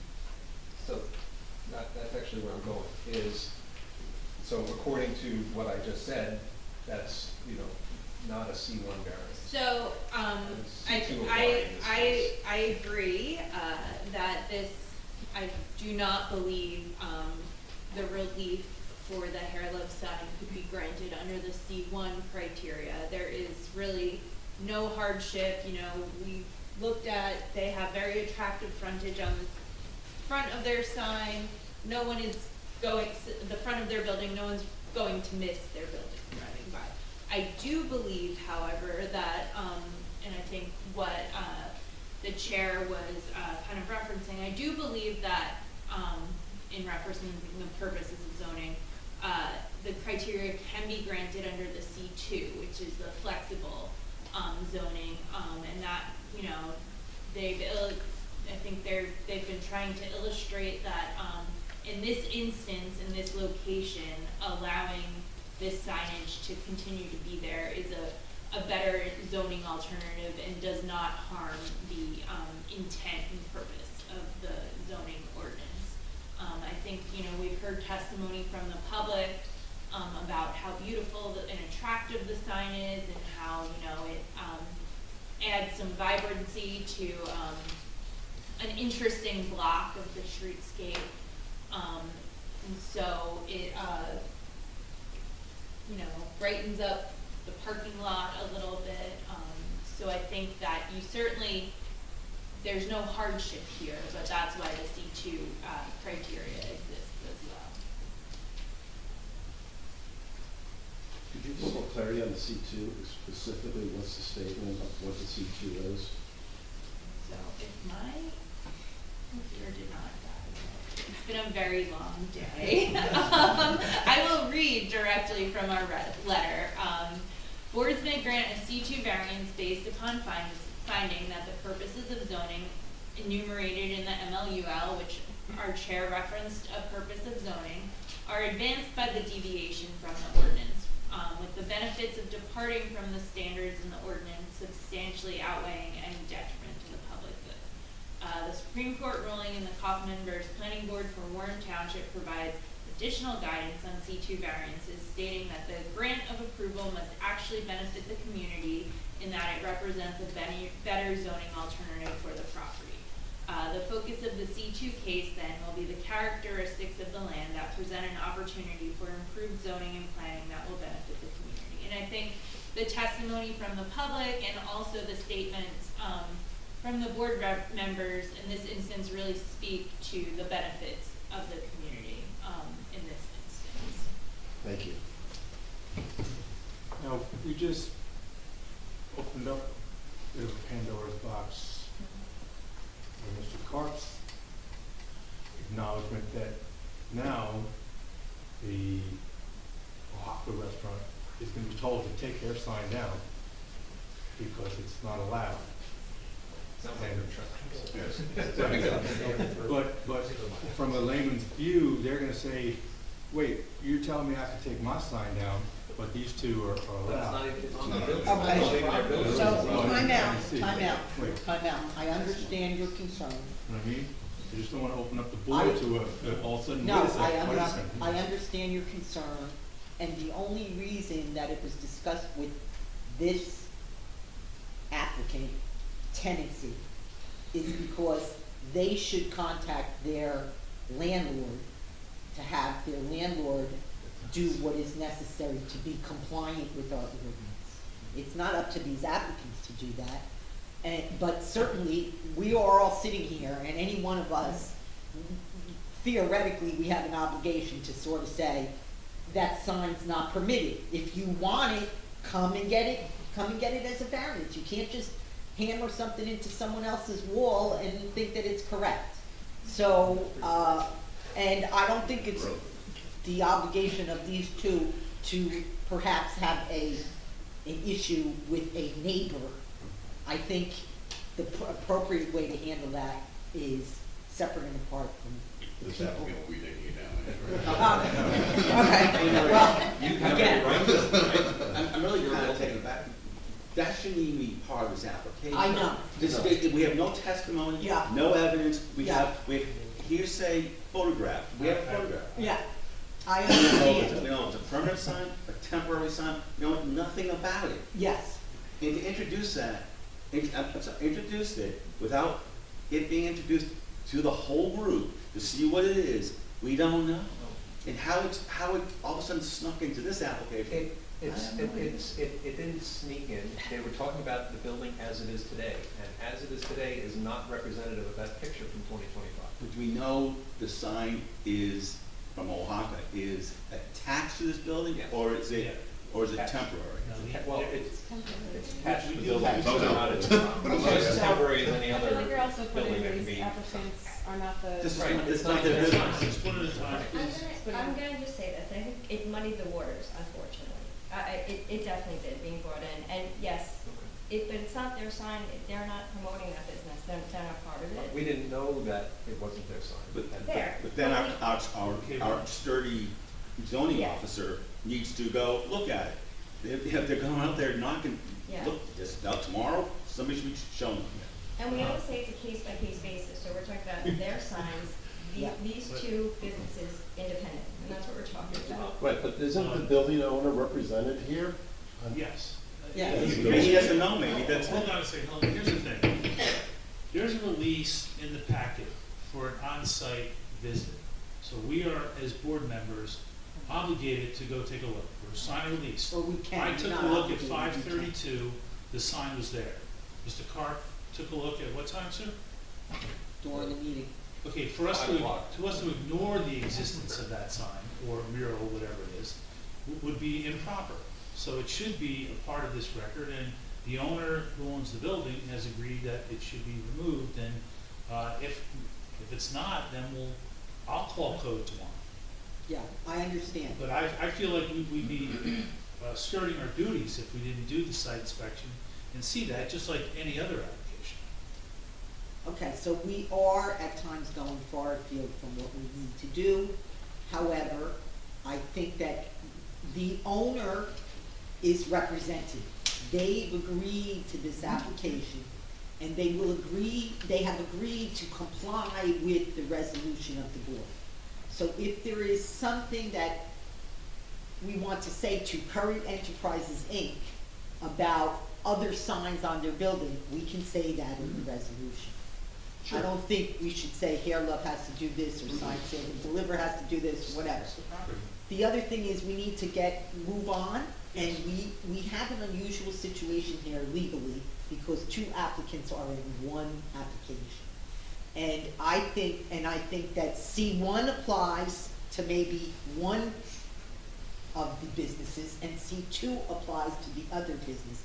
So if we're making a motion, if all you members are done talking, we have closed the public session, the applicant has made all the comments that they're going to make, so the motion needs to be C1 here, C2 there, so I can write it appropriately. Well, Or however, go ahead. As the board's planner, Yes, I would please. say, so I, said, I think, Hair Love could be granted under the C2. I think, the other signs, if the board chooses to act favorably, could be granted under both the C1 and C2. That's what I thought. I think, the unusual, characteristics of the lot, the fact that it has no frontage, that's certainly a C1 hardship type, but then also, because of the unusual character of the lot, a better zoning alternative in this instance would be to allow, for the signage, so on the sides to identify the business.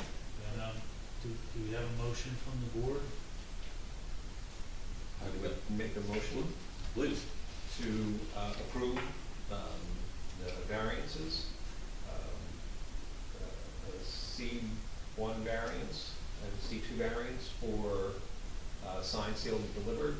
I know that one of the signs is slightly larger, it's like 4 square feet larger, over the 40 feet, so I think that's de minimis.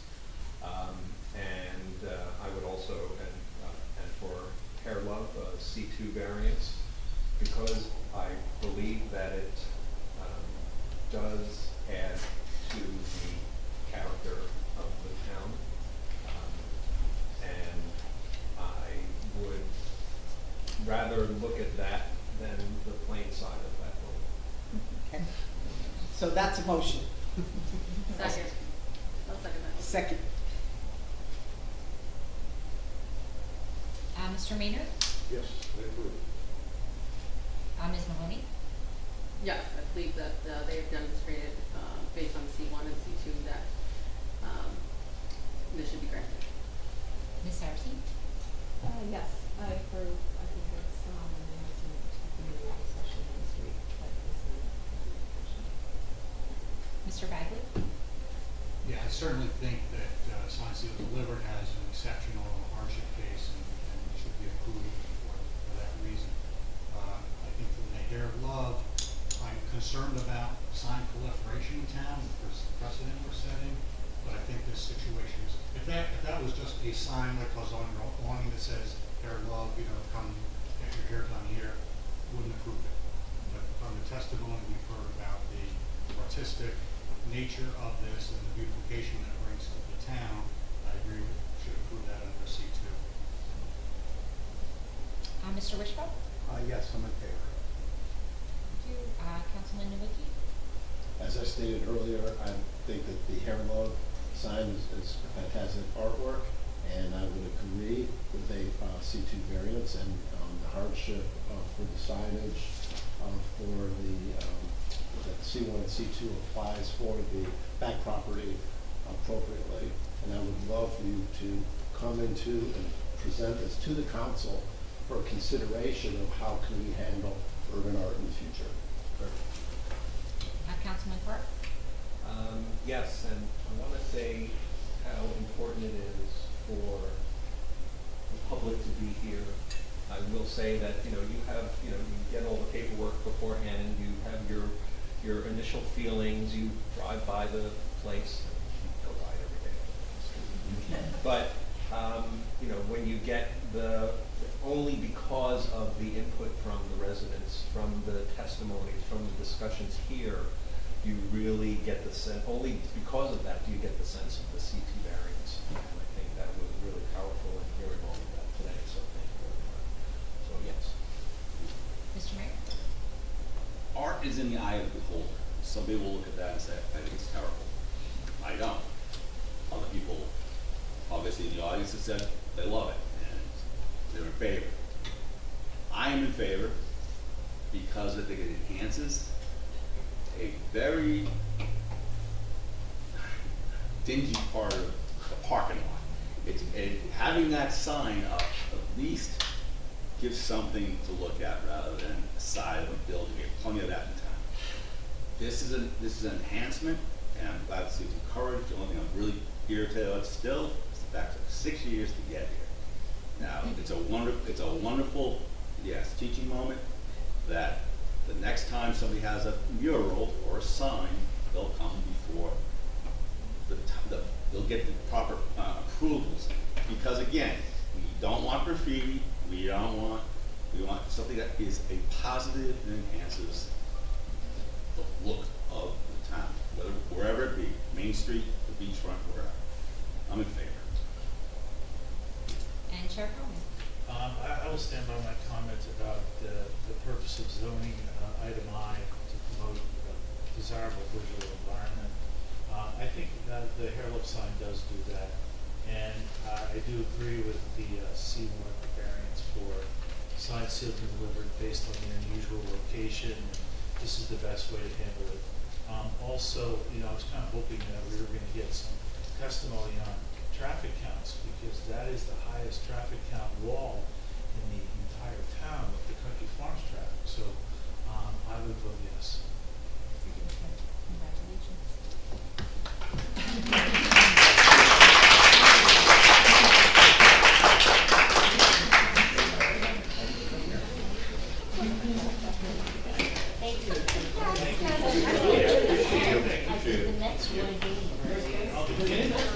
so. I was looking at it before the meeting, and they were up, and they ate dinner, but you never know. I went to the bakery for lunch today to check out the site. You know, it was a really real hardship on my part.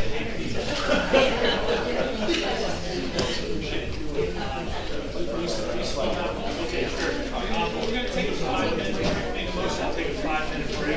5-minute break. Come on.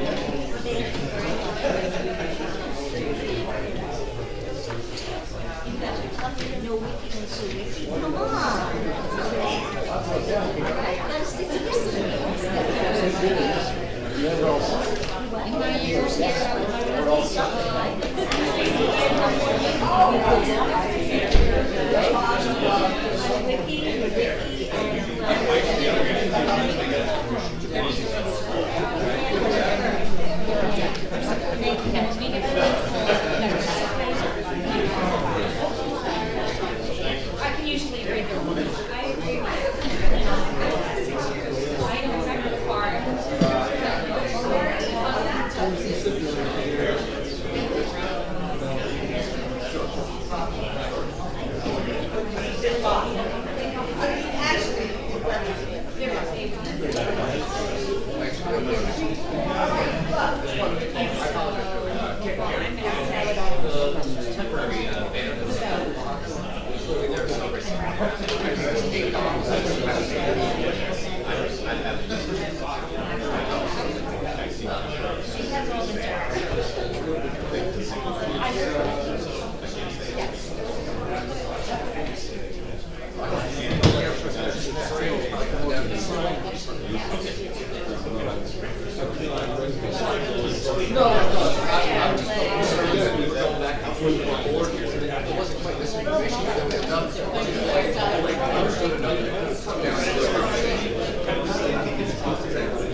Oh, okay.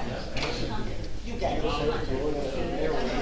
gonna go back into session. Oh. Okay. That's enough? That's a, No,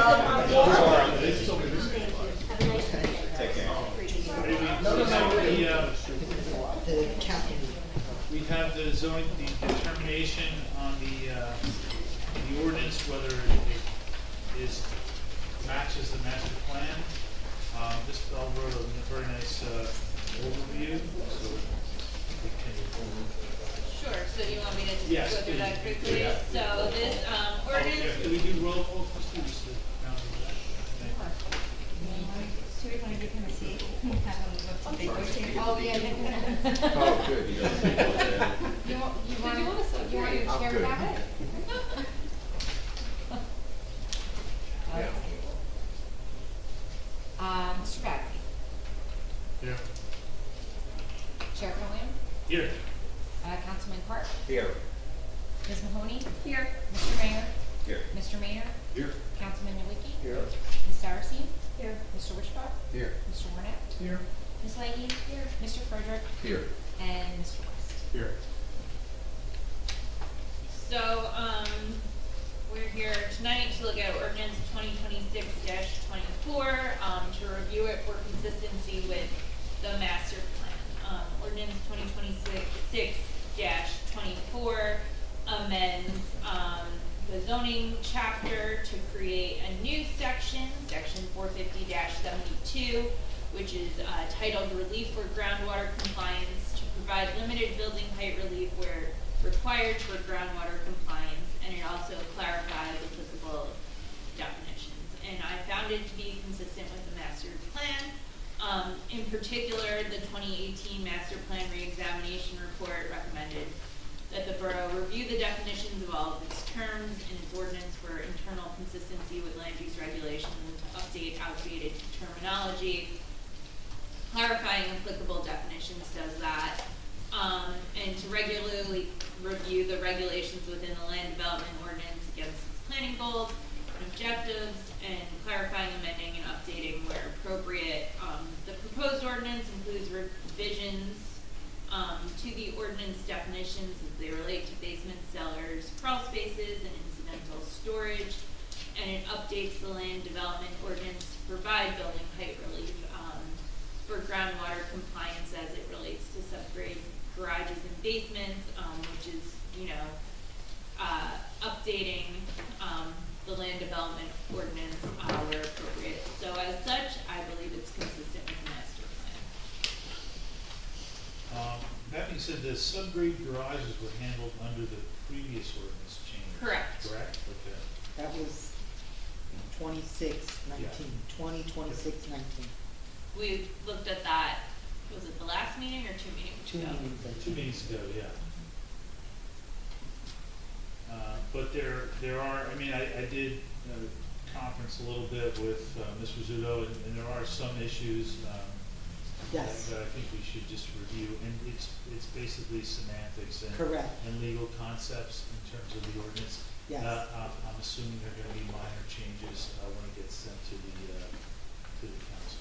Right, so obviously the recommendation of the planner and her finding of consistency is what you are going to be voting on tonight.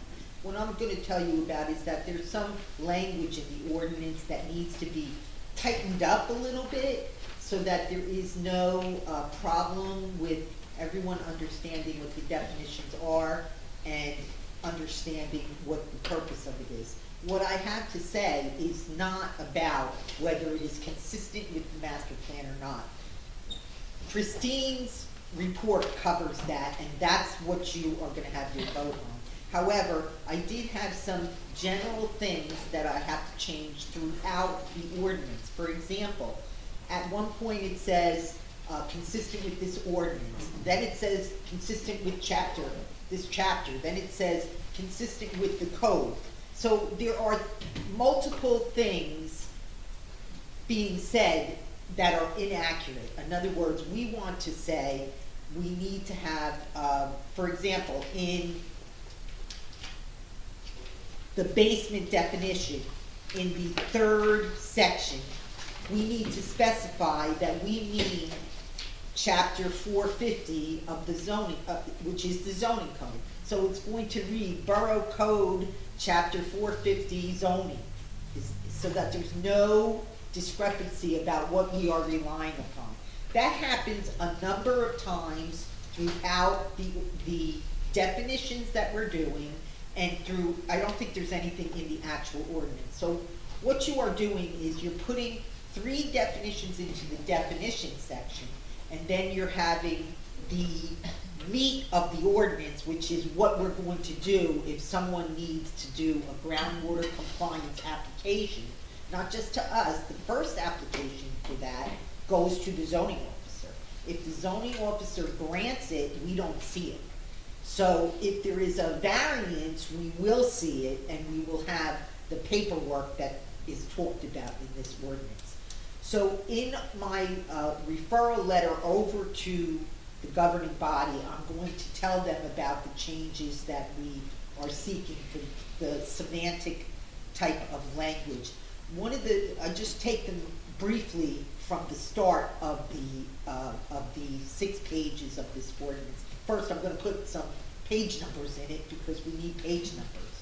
Also, I find that the whereas clauses of the 3rd whereas clause on the 1st page and the 4th whereas clause on the 1st page are unnecessary to the adoption of this ordinance, and they're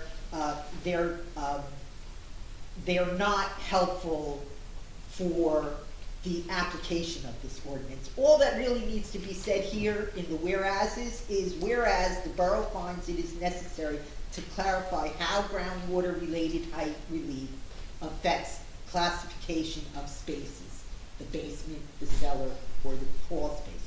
I find that the whereas clauses that I am seeking the council to strike are somewhat negative, and we want this to be a positive thing. It's not a negative thing. Does anyone have a question about that part?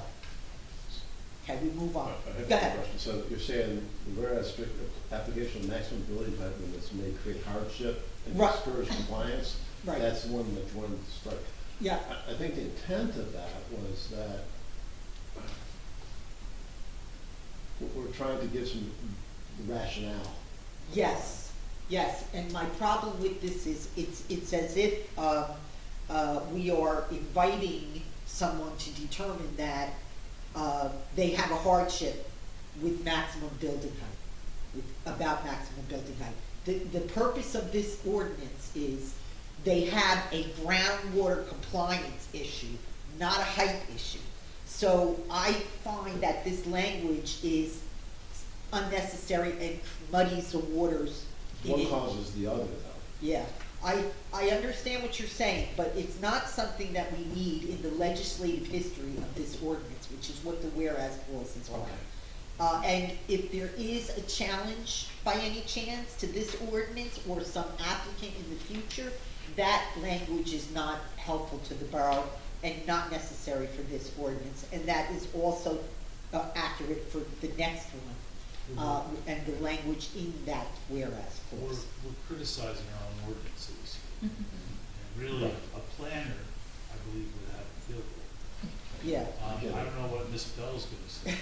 Well, in any event, I just want to kind of. Well, so I think that this, what you're criticizing is really, it has nothing to do with the planning aspect of the ordinance. It's the legality of the ordinance and the way it's written legally. I mean, I think cleaning up the ordinance, the language and the definitions.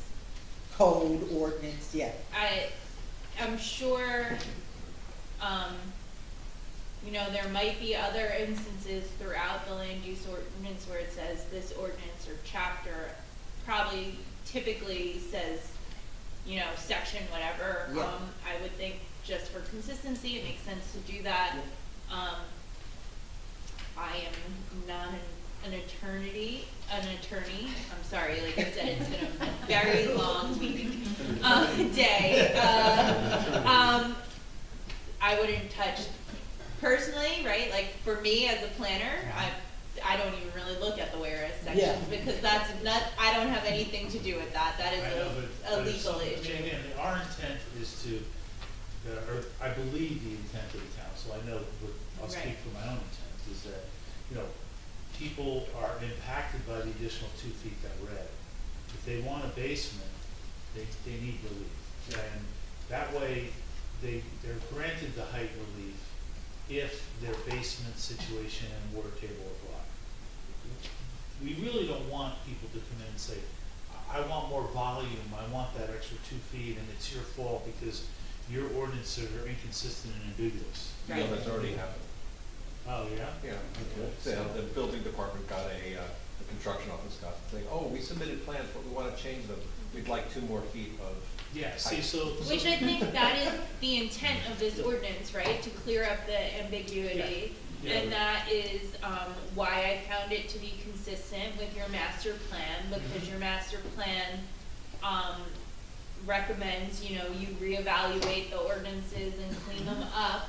And that is the job of this board, is to determine whether or not it is consistent with the master plan. If you have, issues with the ordinance that, things you'd recommend to the council for them to review or clean up, as you have in the past, you can certainly direct, your attorney to put them in the memo to clean them up, but really, your job is only consistency with the master plan. I mean, historically, we've agreed on the consistency with notes, and I mean, Right, that's exactly. what I'm thinking we're gonna do. Right, yes. Okay.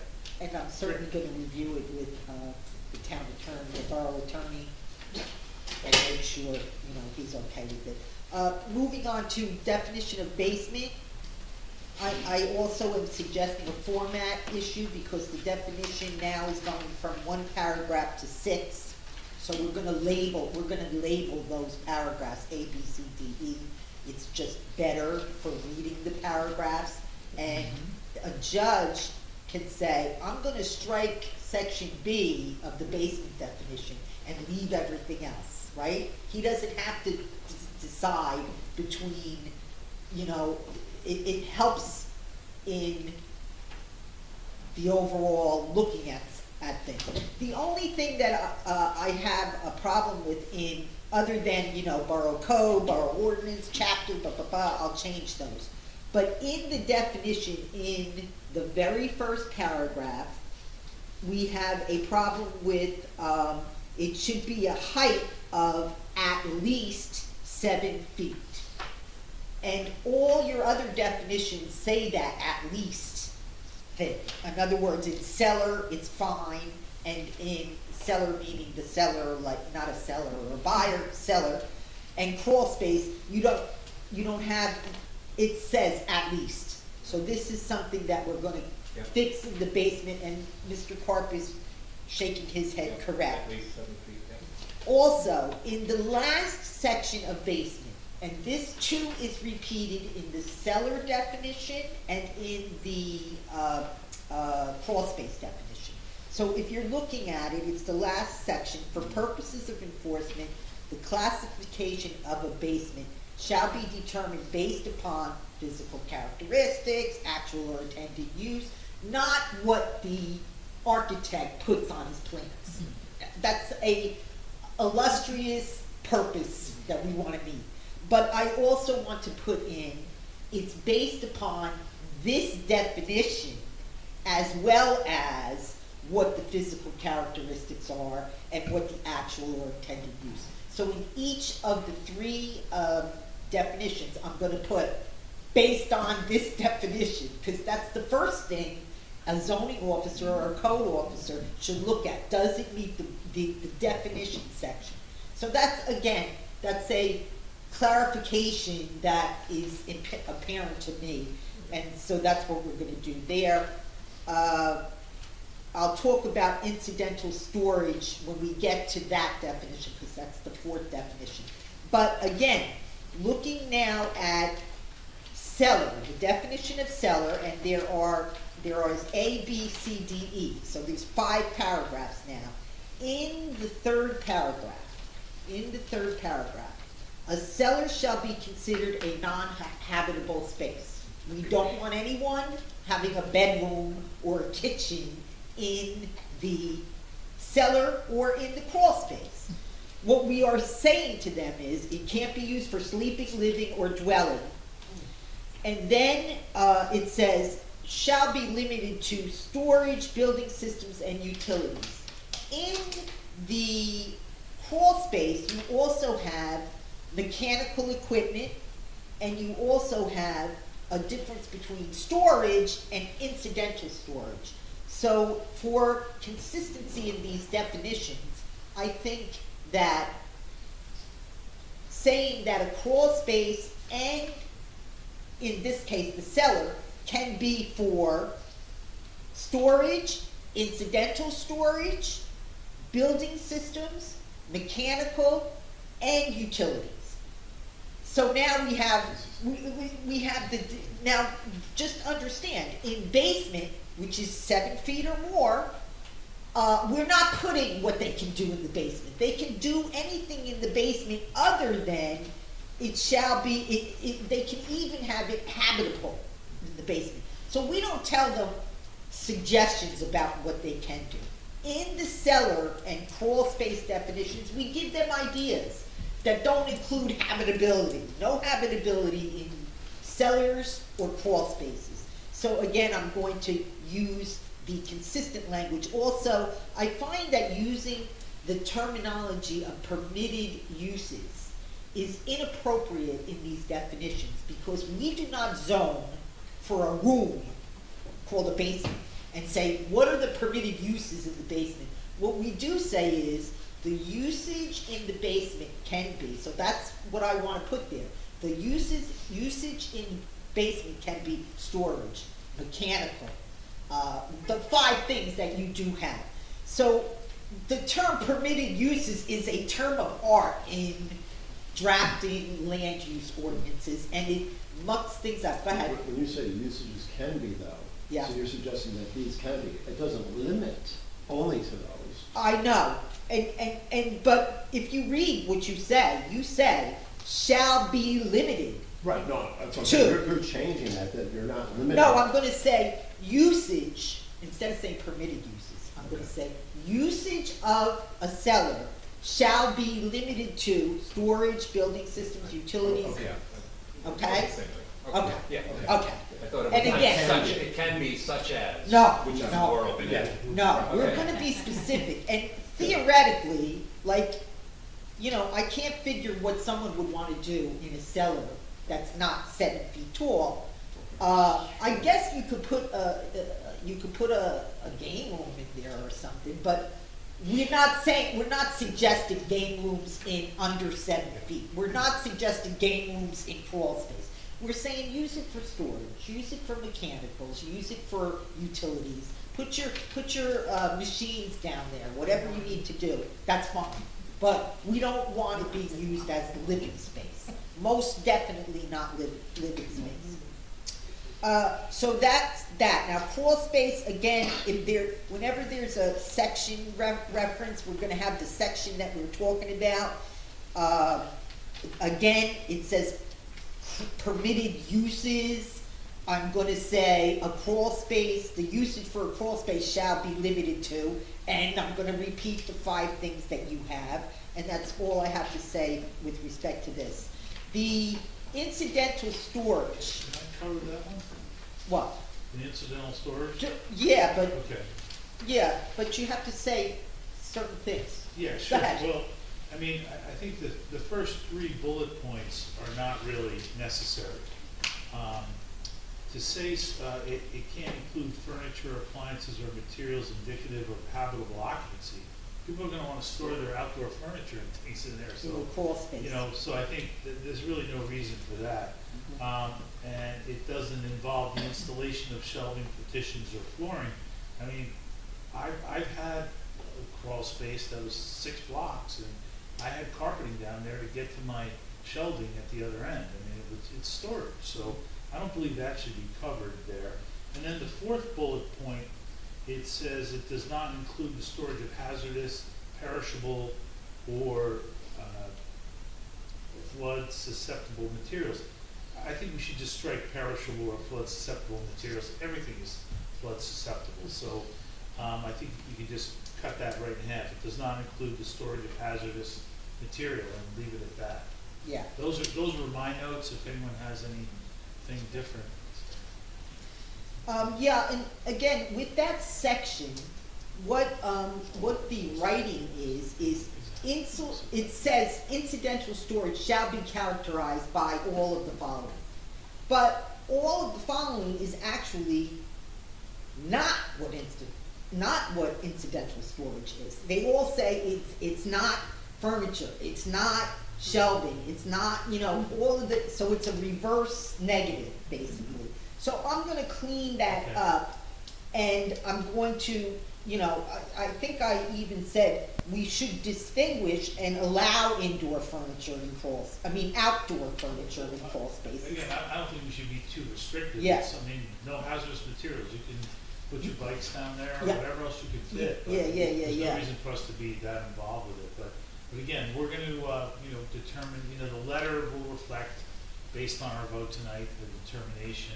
Who's enforcing what is being stored where? Yeah, exactly, that's why. Well, I think the issue that comes in is, say code goes in there for some reason, okay, because they have to, because of Right. whatever, and they identify it, you need to have some clarity, Yeah. I think, about that, because there could be, and this is what I thought about, and that, all of a sudden you see a bed set up down there. Yeah. You're like, well, wait a second, I'm just storing that bed, well, why is there bedding on it?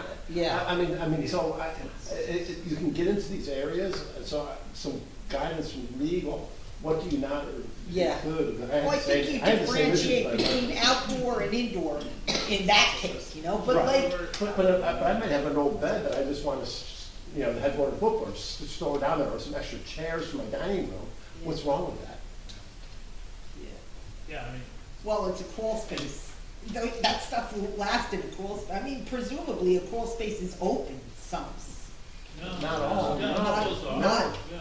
No, I have a crawl space that's not open to the exterior, it's a bathtub section that is sealed, Uh-huh. and it has suck pumps, but I use it for some storage, Yeah. but, I have two dining room chairs sitting down there wrapped in plastic. Yeah. So why can't I do that? And it's Yeah. only 4 feet tall. Yeah. Granted, I'm 6'6", and it's a pain in the ass, but it's right by the steps, so I can Yeah. grab a chair and bring it up. the Yes. steps. So Okay.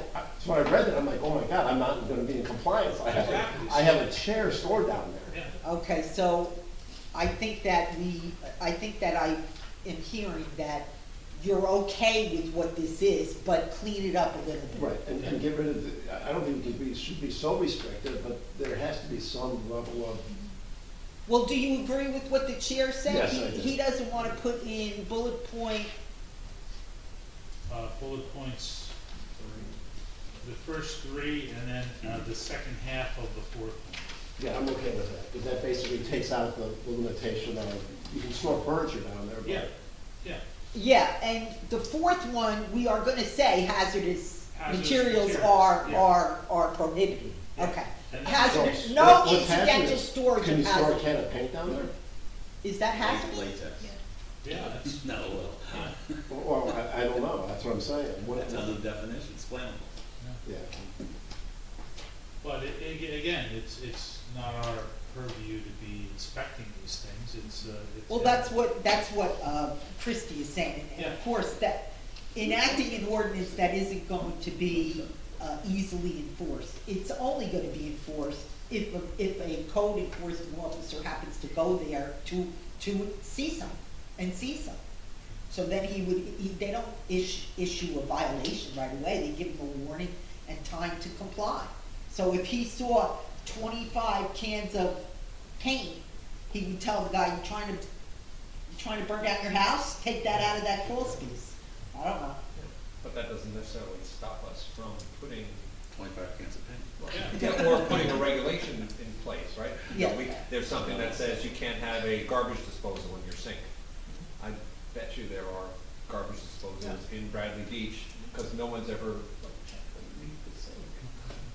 Yeah. So, With garbage disposal. I think that, We don't allow. you don't allow them. we'll talk about that later. Because I of wanna the know age- why. Because of the age of our schools. Yeah. It's a problem, and every time I have one, they broke. So is the consensus 1, 2, 3, and part of 4 are getting eliminated, or am I putting hazardous materials? Sure. Again, these are just memos for the council, so Yeah. we'll That- let them they make the handle it. final decision. Yeah, Right. exactly. We're just happy to share our opinion. Okay, now, the last two are what I call kitchen sink. I like kitchen sink when it's appropriate. So in section, this is in the ordinance itself, in section D, we say, what does an applicant have to document to us? Now, when I say us, the first person that looks at this is a zoning officer. And if he grants it, then it's fine because there's no variances. Otherwise, we get it and we want these things. And by the way, I went over all of this with Mike today, especially because it's engineering-wise important. And Christine he talked to Christine as well about this. So in that section, all of these four things are what we would need to make the determination. But I like to put in such other items as are reasonably necessary to demonstrate compliance. That's a kitchen sink, in case you want to say to him, we want your birth certificate too, whatever. You know what I mean? So you put the kitchen sink. The next thing that I am going to do is a new section F. And the reason for this is because you have made substantial changes to definitions. And I know from experience that only the lawyers usually look at the definitions. The architects forget to look at them, and sometimes the engineers forget to look at them.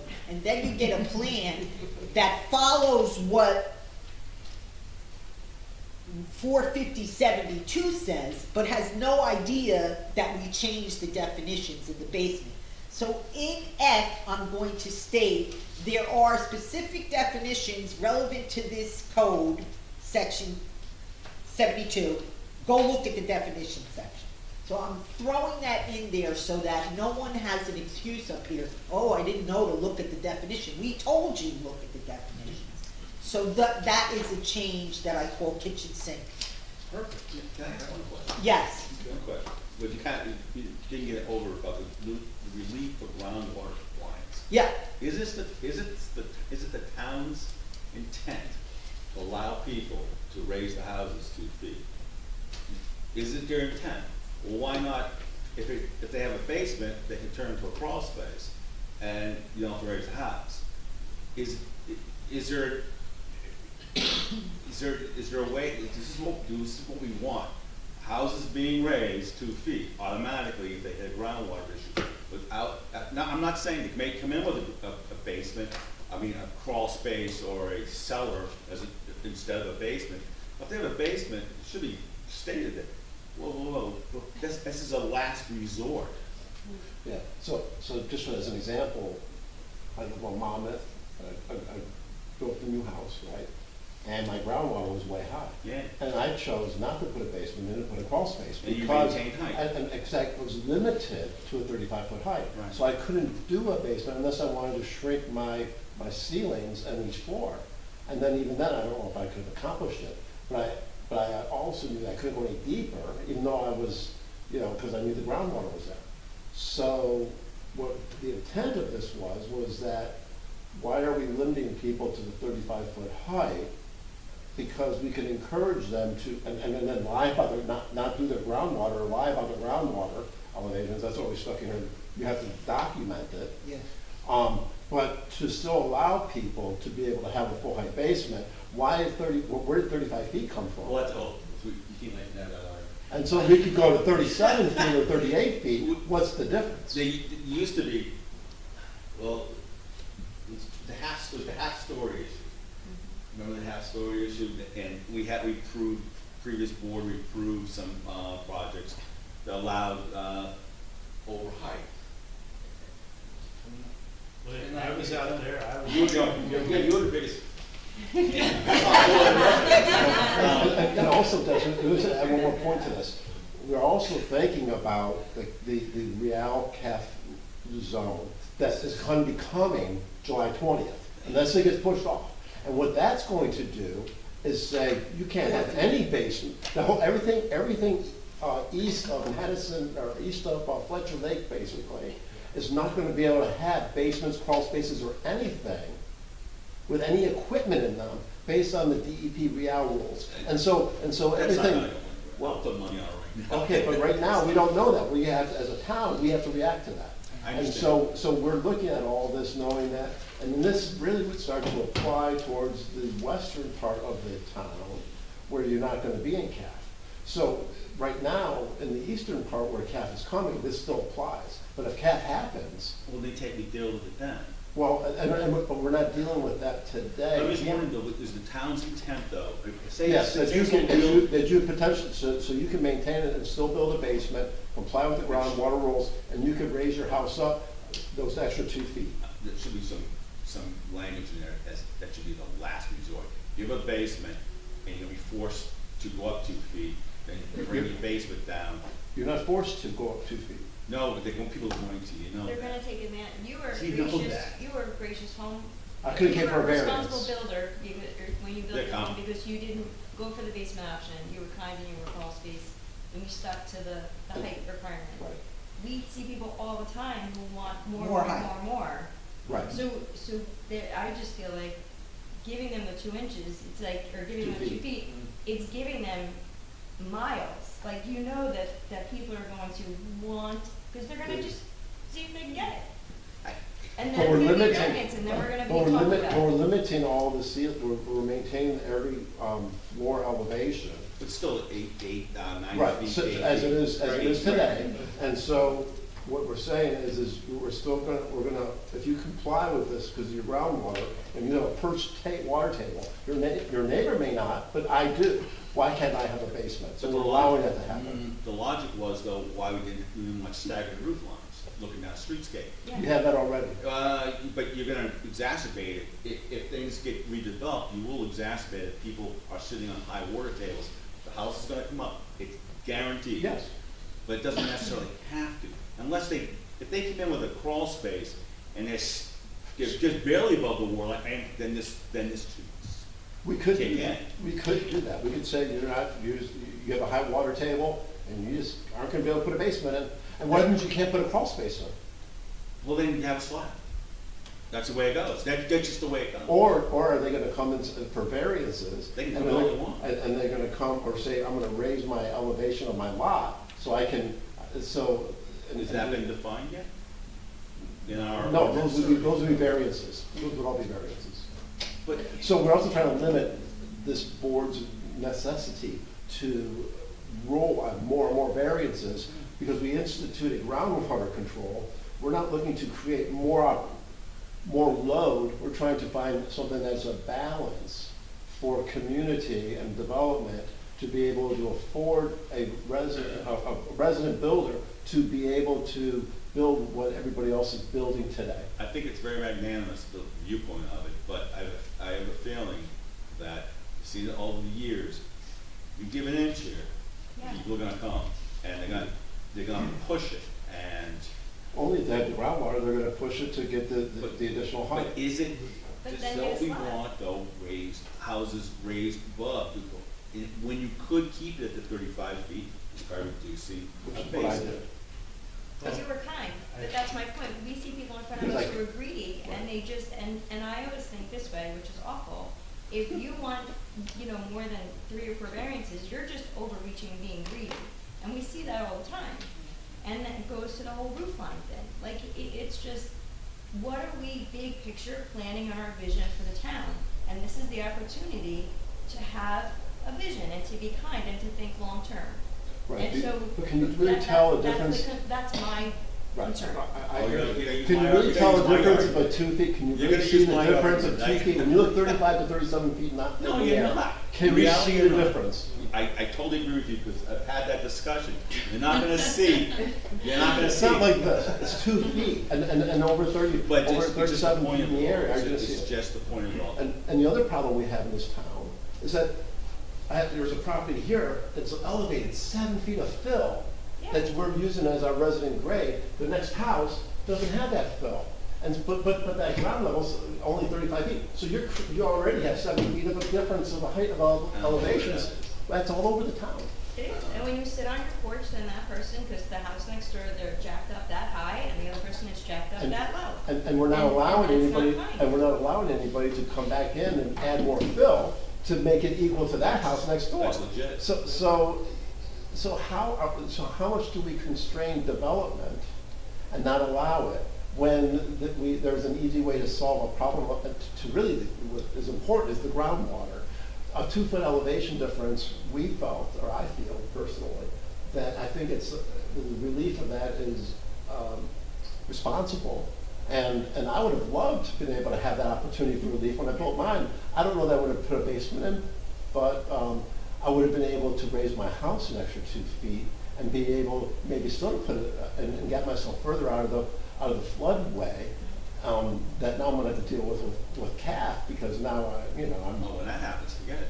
Oh, well, it's 50 years from now, I'm going to be bailing, So, but my point is that's the intent with what we're doing. But you also have waterfront properties and all that. Yeah. So, you know what I'm saying? That's the intent. You asked the question. That was the intent. The intent was to balance. Well, I view it as, the groundwater is a problem. I want to ask you, every one of these new houses that gets built has underground recharge. What are the impacts of that underground recharge on the seasonal high water? I mean, we used to just let it run down the driveway, off the gutters, done. Now we're retaining it, and it's perking into the groundwater, and we're keeping it off the surface. But now, are we building up our groundwater? That's a tough question. Yes, I mean, you're pumping it out, you're lowering your groundwater levels, but if you're perking it, you're putting it back in there. Okay, I mean, in 2023, that fall, I pumped out 3 basements. I mean, it's a problem. And basically, the council has pushed it to 2 feet to get people farther away. And they're just giving them the same volume they would have had before. But now they're protecting them from the water. And we're sending the message to NJDEP that, we understand our local impacts, and we're dealing with them. I think they need to understand that. But, we'd rather do it here under home rule than then have them dictate what it's going to be. And when real does come, these 37-foot houses are going to look small. Was there also with height, was there any, what I heard was relevance to fire department reach? Once you get over a certain height, fire department has a certain difficulty. Did I hear that incorrectly somewhere? James, no. I don't know the limits. Yeah, it's a good point, though, could be. I thought somebody missed that once, that's why you're not allowed to go 35 feet. Because, yeah, ladders.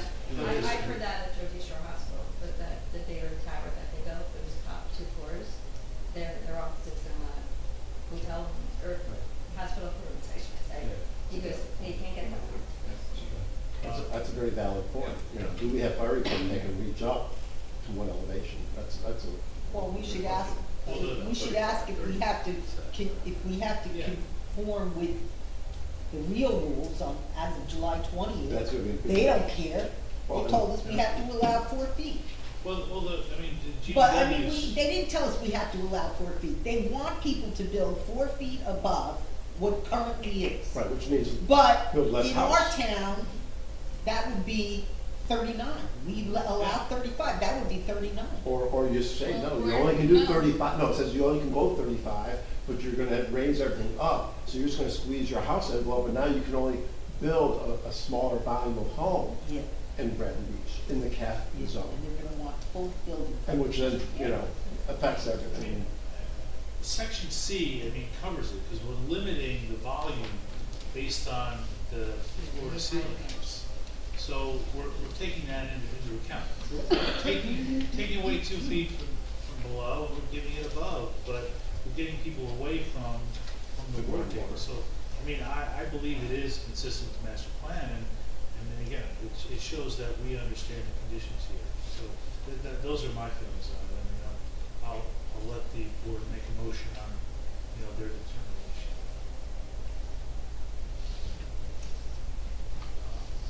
Make a motion that this is consistent with the master plan. Second.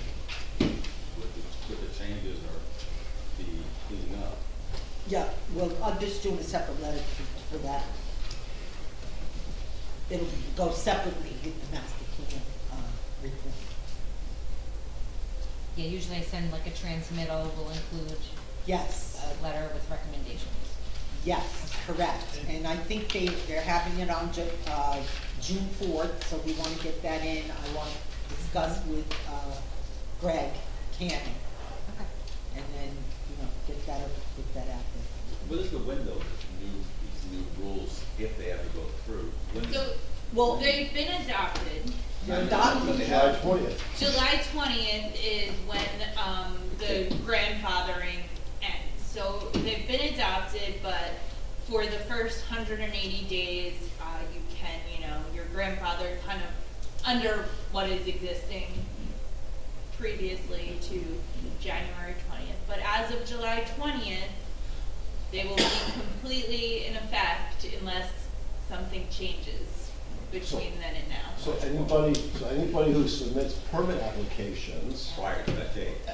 in the CAF zone, which is almost like Fletcher Lake, from Ocean Avenue, for the whole length of the town, pretty much, will not be able to get a building permit.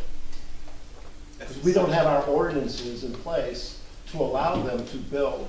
So there is I believe NJDEP did release the new model flood damage prevention ordinance, which kind of grinds my gears a little bit because I don't think they realize how expensive it is to a municipality to update their flood ordinance, right? And they had every municipality in the state of New Jersey update their flood ordinance in 2022. Yeah. So now it's 4 years later, and I believe every municipality will have until January 20th, 2027 to update their flood ordinance to be compliant with the real rules.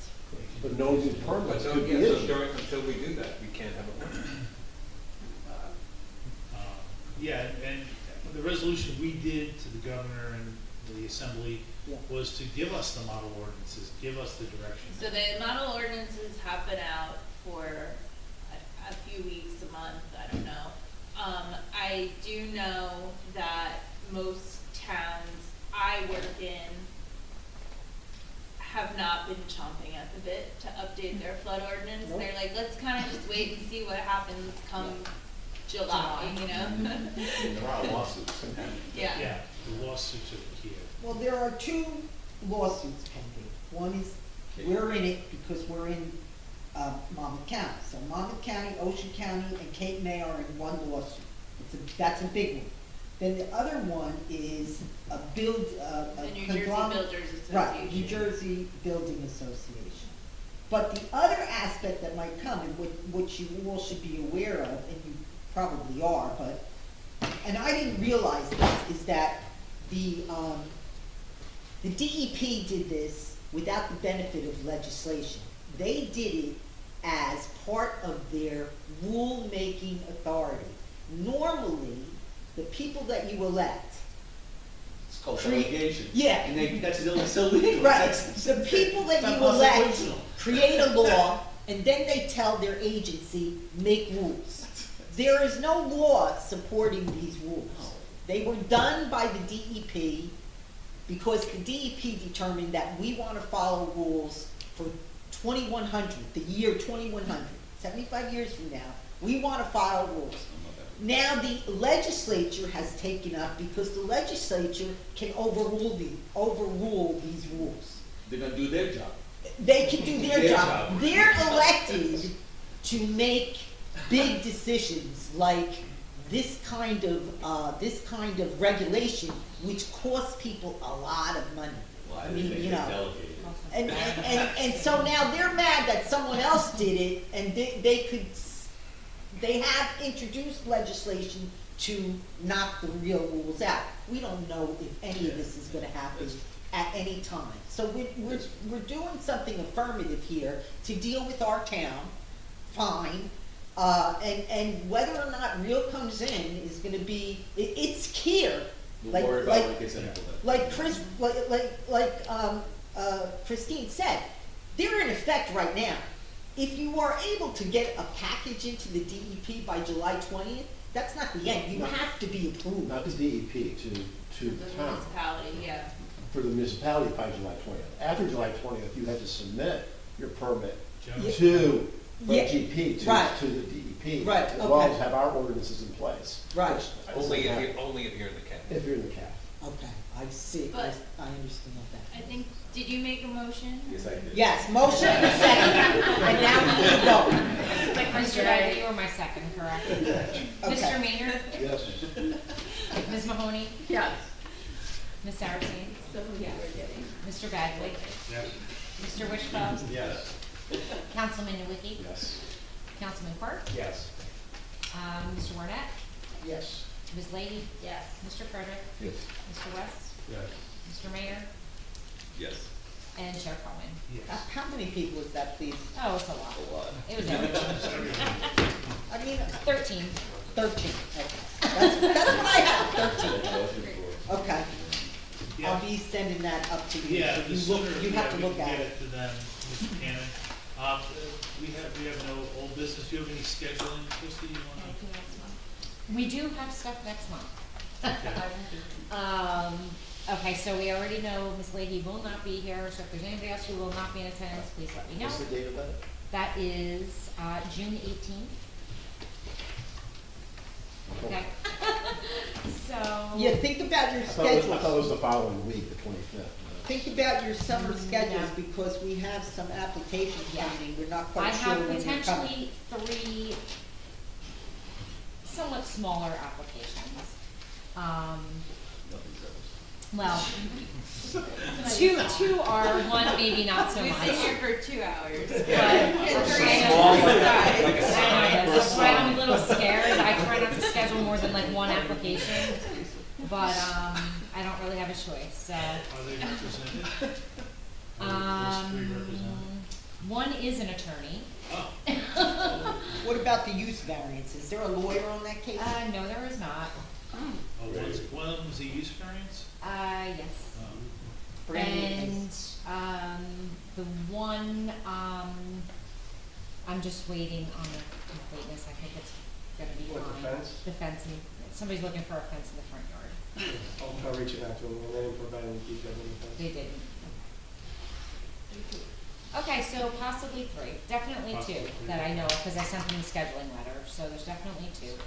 One's a use and one is, to retain something that they got a notice from code enforcement.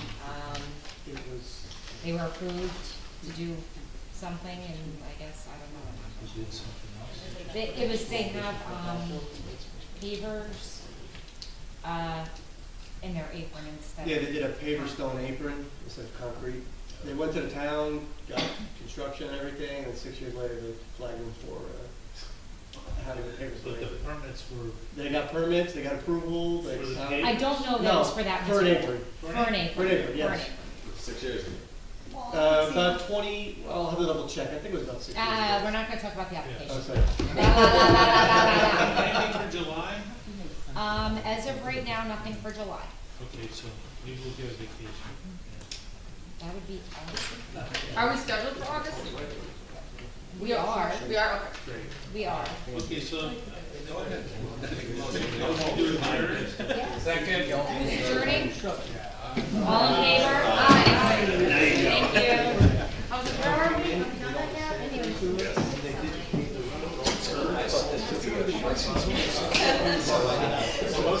Have a good night, everyone. I need to know what I was doing, what I wanted to inspire. What did I want you to do? I think what I wanted you to do was copy. I wanted to stand up and say, what should I do? She looks good. That's what, that can't,